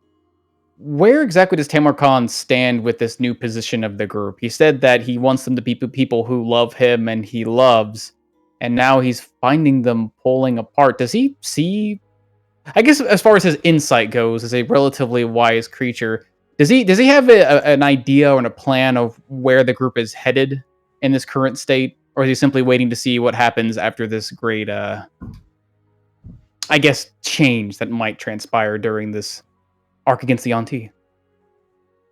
Right now, he knows what the correct choice is, but he also knows the stories of the previous cons, of how they have done great things and have not shied away from the danger of the world. They've faced things head on even when they seemed impossible. And although he knows he probably has a greater chance of success in what he needs to do by following after Luna, if he should fail, but fail so spectacularly, so be it. It may not be worth the gamble, but he took it anyways. When it comes to the gamble itself, though, yeah, the thing that shook him the most is the opening of hearts. That moment seemed to have been wrong. The things that he learned was not right, and our hearts were not opened. And he bore himself, and it was not reciprocated, and he is giving one more chance. But eventually he needs to make progress. And he's wasted already too much time. So he is making a Hail Mary here, but he is very willing to step away. If that means starting fresh, that's what he'll have to do. Alrighty. Good stuff. A side question as well. You also learned something very interesting about, I guess, a particular new tool you have in your possession. A souvenir from, not another souvenir, but the other one. Learning a bit about its history and your, I guess, group's involvement with things surrounding that goal. Yep. Is that something that's going to be kept in the pocket? Or is it something that's going to be addressed and brought up to the group? It was 100% in Tamar's plan to mention it during this conversation. Now, no fucking way in hell he's sharing that. No. And also, if he leaves, you motherfuckers ain't having that thing anymore. It's mine now. Okay. Okie dokie. If Tamar goes, the thing will disappear with him. Okay. One, to further his own goals, but two, if he's leaving, he also does not think the thing belongs with this group. There you go. Luna. learning a wonderful truth today. I guess the night before, really. Something you've been seeking all your life finally seems to be falling into place. An actual direct path that, through all the other avenues you've searched high and low, through the most unexpected source, you may have found your parents. And that path took a hard, jarring turn from your team. It was a relatively strongly made decision, although it only seemed that Luna had a night to decide it. Where exactly is Luna's head right now, and what would you say Luna's self-perceived level of success in this is? Is this also like a Hail Mary for her, or does she have confidence in this path? It's taking her away from her allies for a chance. Where does she see that? Luna has learned a lot from this group and has grown significantly stronger. She also has learned how to make allies, probably even in the most difficult situations, especially from Persephone. So she doesn't feel alone. She doesn't think that she'll have to do this completely by herself. She needs to gather other people. She believes that she can. She believes that she will be mostly successful. There is that possibility that she can become close to failure, and she knows now not to stick her hand in, terrorism reality. So if at any point in time she knows that she can't do it, that she will leave. She will run away and she will return to the group with her head down. But she is confident, and the decision comes from a place of necessity, not necessarily arrogance. She doesn't know. She doesn't know the fate of her parents. Her parents could be dead. They could be worse. They could be tortured. And now that she has that lead, it needs to be as soon as possible. Good stuff. Let's see. And last but not least, Samantha. Having bore yourself to the group, not simply revealing your truth, but basically tearing your heart open and showing every aspect of who you were, the best and the worst to your allies. And one might even say you've suffered your second fall, this time not by the hand of a great deity, but by those around you who've essentially you have held up and they have held you up. And in that great reveal, there were harsh feelings being shared.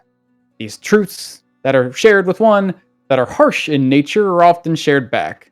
The perception, as Quildor stated, of you being this once terrible, sort of renounced cultist goddess. Hemar Khan realizing he was possibly wrong about how he perceived you. Luna having seemingly confused feelings, but ultimately driven away from your side for her own sake. Even Swift Hollow seeming to take a considerable amount of, I guess, interest in your nature as a goddess, especially in relation to that of the Raven Queen. And of course, out of all of this, it was Persephone who truly stayed by your side through all the harsh words that were shared, through all the lashing, one might say. Persephone was there to guard you. How does this affect the relationship between that Samantha feels towards the others in her group?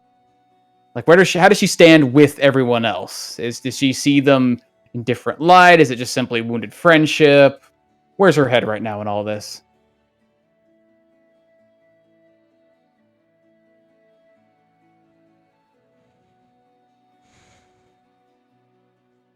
She feels like she is suspended by a single rope above in escape, like above, I don't know, one of those spheres of annihilation, and the only thing that keeps her from falling into it is Persephone. And it's what she expected. But she's not really wise enough to know why. If that makes sense. There's some degree of sure understanding that she is or has not been a great person. But for her, some of the time she doesn't know what it is her allies want of her, besides for her to be what they perceive to be better. She was terrified at the notion of losing to Markan, but she does not know what she did wrong. She genuinely doesn't know.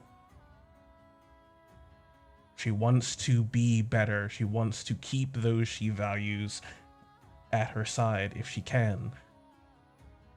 And there is a few things she is inflexible on, things that will not change for her, but she will always communicate them honestly to her friends. She wants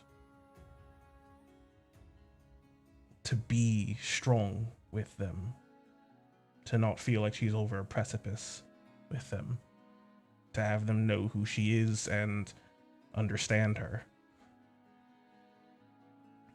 Looking at the rest of her allies, they seem to stay with the same metaphor, like ropes just outside of her reach, and she is stretching to try to grasp a hold of them, to keep them. But she does not know how. She does not know what exactly it is they want of her, besides to be, I guess, more like Persephone. Is her gut reaction, is her gut thought. Because she got like 7 wisdom. She'll know. She's doing her best. Okay.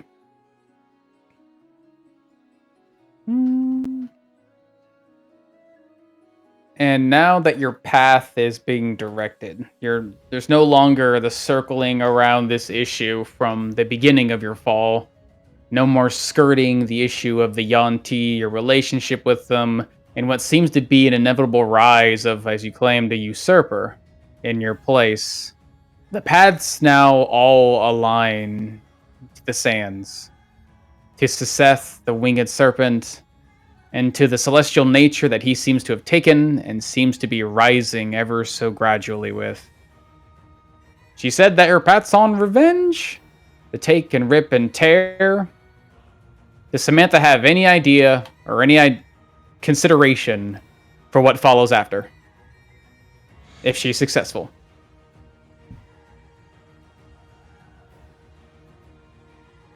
Right now, her mindset is Doomslayer intensifies all throughout the sands. Mercy offered, and if rejected, rip, tear, rip, tear, rip, tear, get to the end, get the power back, get what was taken. And right now, her mind is immediately thinking, when the work is done, find Luna. But, so she has no vision of her personal path, I guess, beyond this. She thinks that in some twisted way, her path at best right now is perhaps related to how Malar gained his divinity, do something that has not been done. Perhaps she has to earn it back from that fucking Raven-obsessed bitch. She doesn't know. And she thinks maybe if she beats the Sovereign, maybe that'll be good enough, put a stop to him, but she can't count on that. She doesn't have answers, but that's her gut reaction if you were to ask her, oh, hey, how do you do this? Do that. So post tearing Seth apart and taking him as she plans, divinity after that is beat the Sovereign. And the followers is do her best in terms of the other Yuan-Ti. Try to provide the guidance that Persephone has provided to her in terms of answering that question of like what to do with them. But yeah, Not a fucking clue. There you go. Good shit. All right. Well, that's all I have for you tonight. Probably definitely no session next week. Omen's got to do some planning. A little tweaking, a little bit, switchy. Oh yeah. But besides that, the week after might play, depending on how squeaky tweaks go. But at least next week, no session. That's all I got tonight. Because the original plan was 2 weeks, all right. Yeah, but then I had a week off, other week or whatever it was. Okay. So I'm like, Right. okay. So I slid that forward. All right. We should hopefully see you all again May 13th for some more Song of Rapture and wherever this is going. Oh boy. This has been a fucking blast. God, I love this game. And I love this group. I love you guys. Thank you so much. We love you too. We're all friends. Yeah. That's a very important lesson for everyone playing D&D when you have drama. Remember, you're all friends. You're all gonna have fun together. You can have your heavy moments. Yeah, we'll address that off the camera, but that's no take of your concern. We'll talk about it off camera. We'll talk off camera because I have a lot of feelings. It's all for funsies. It's all for funsies. But I've what was the old saying? What did we used to say? Fuck. There was like the throwaway line. Fireside coffee? No. Or, no, I was saying coffee. Jesus. Oh no, I remember what it is now. Okay, I got it. I'll do it after. Okay, so yeah, thanks for hanging out with us tonight so much. Love you guys. Thank you for watching. Thank you for following. Thank you for hanging out with us. I hope to see you again in the future. Thank you, Pirate Mana Burst, for the host, Johnny Thunder, for 44 months of continuous support. Thank you so much. It really helps and means the world. Thank you for that. And yeah, be sure to check out the merch store if you're interested in getting our cool shirts or any of our other neat little Valiant Vanguard stuff. More things are coming. You cannot get a cat. Not yet. But we're working on that. And yeah, we'll hopefully be back May 13th. We should be back this Sunday for more Heroes of Thylea. So more pain, suffering, snow, ice, undead, and yeah, Mercury just died. So yeah, tune in for that. See how the group handles that. Wait, what? Damn, bro, that's crazy. We haven't caught up yet.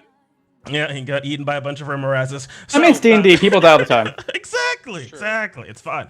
And yeah, we'll be back with that. More Greek D&D. And yeah, hope to see you guys in the future. We're going to go host somebody. And as always, may your dice roll 20s, and you always make your saves. Lady y'all. Toodles. Bye. Wear a mask. Wash your hands. Don't touch your face. Get your shots. Get a shot. Get a shot. Go on the street. Get a shot.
Probably not gonna get. I'm not gonna get involved.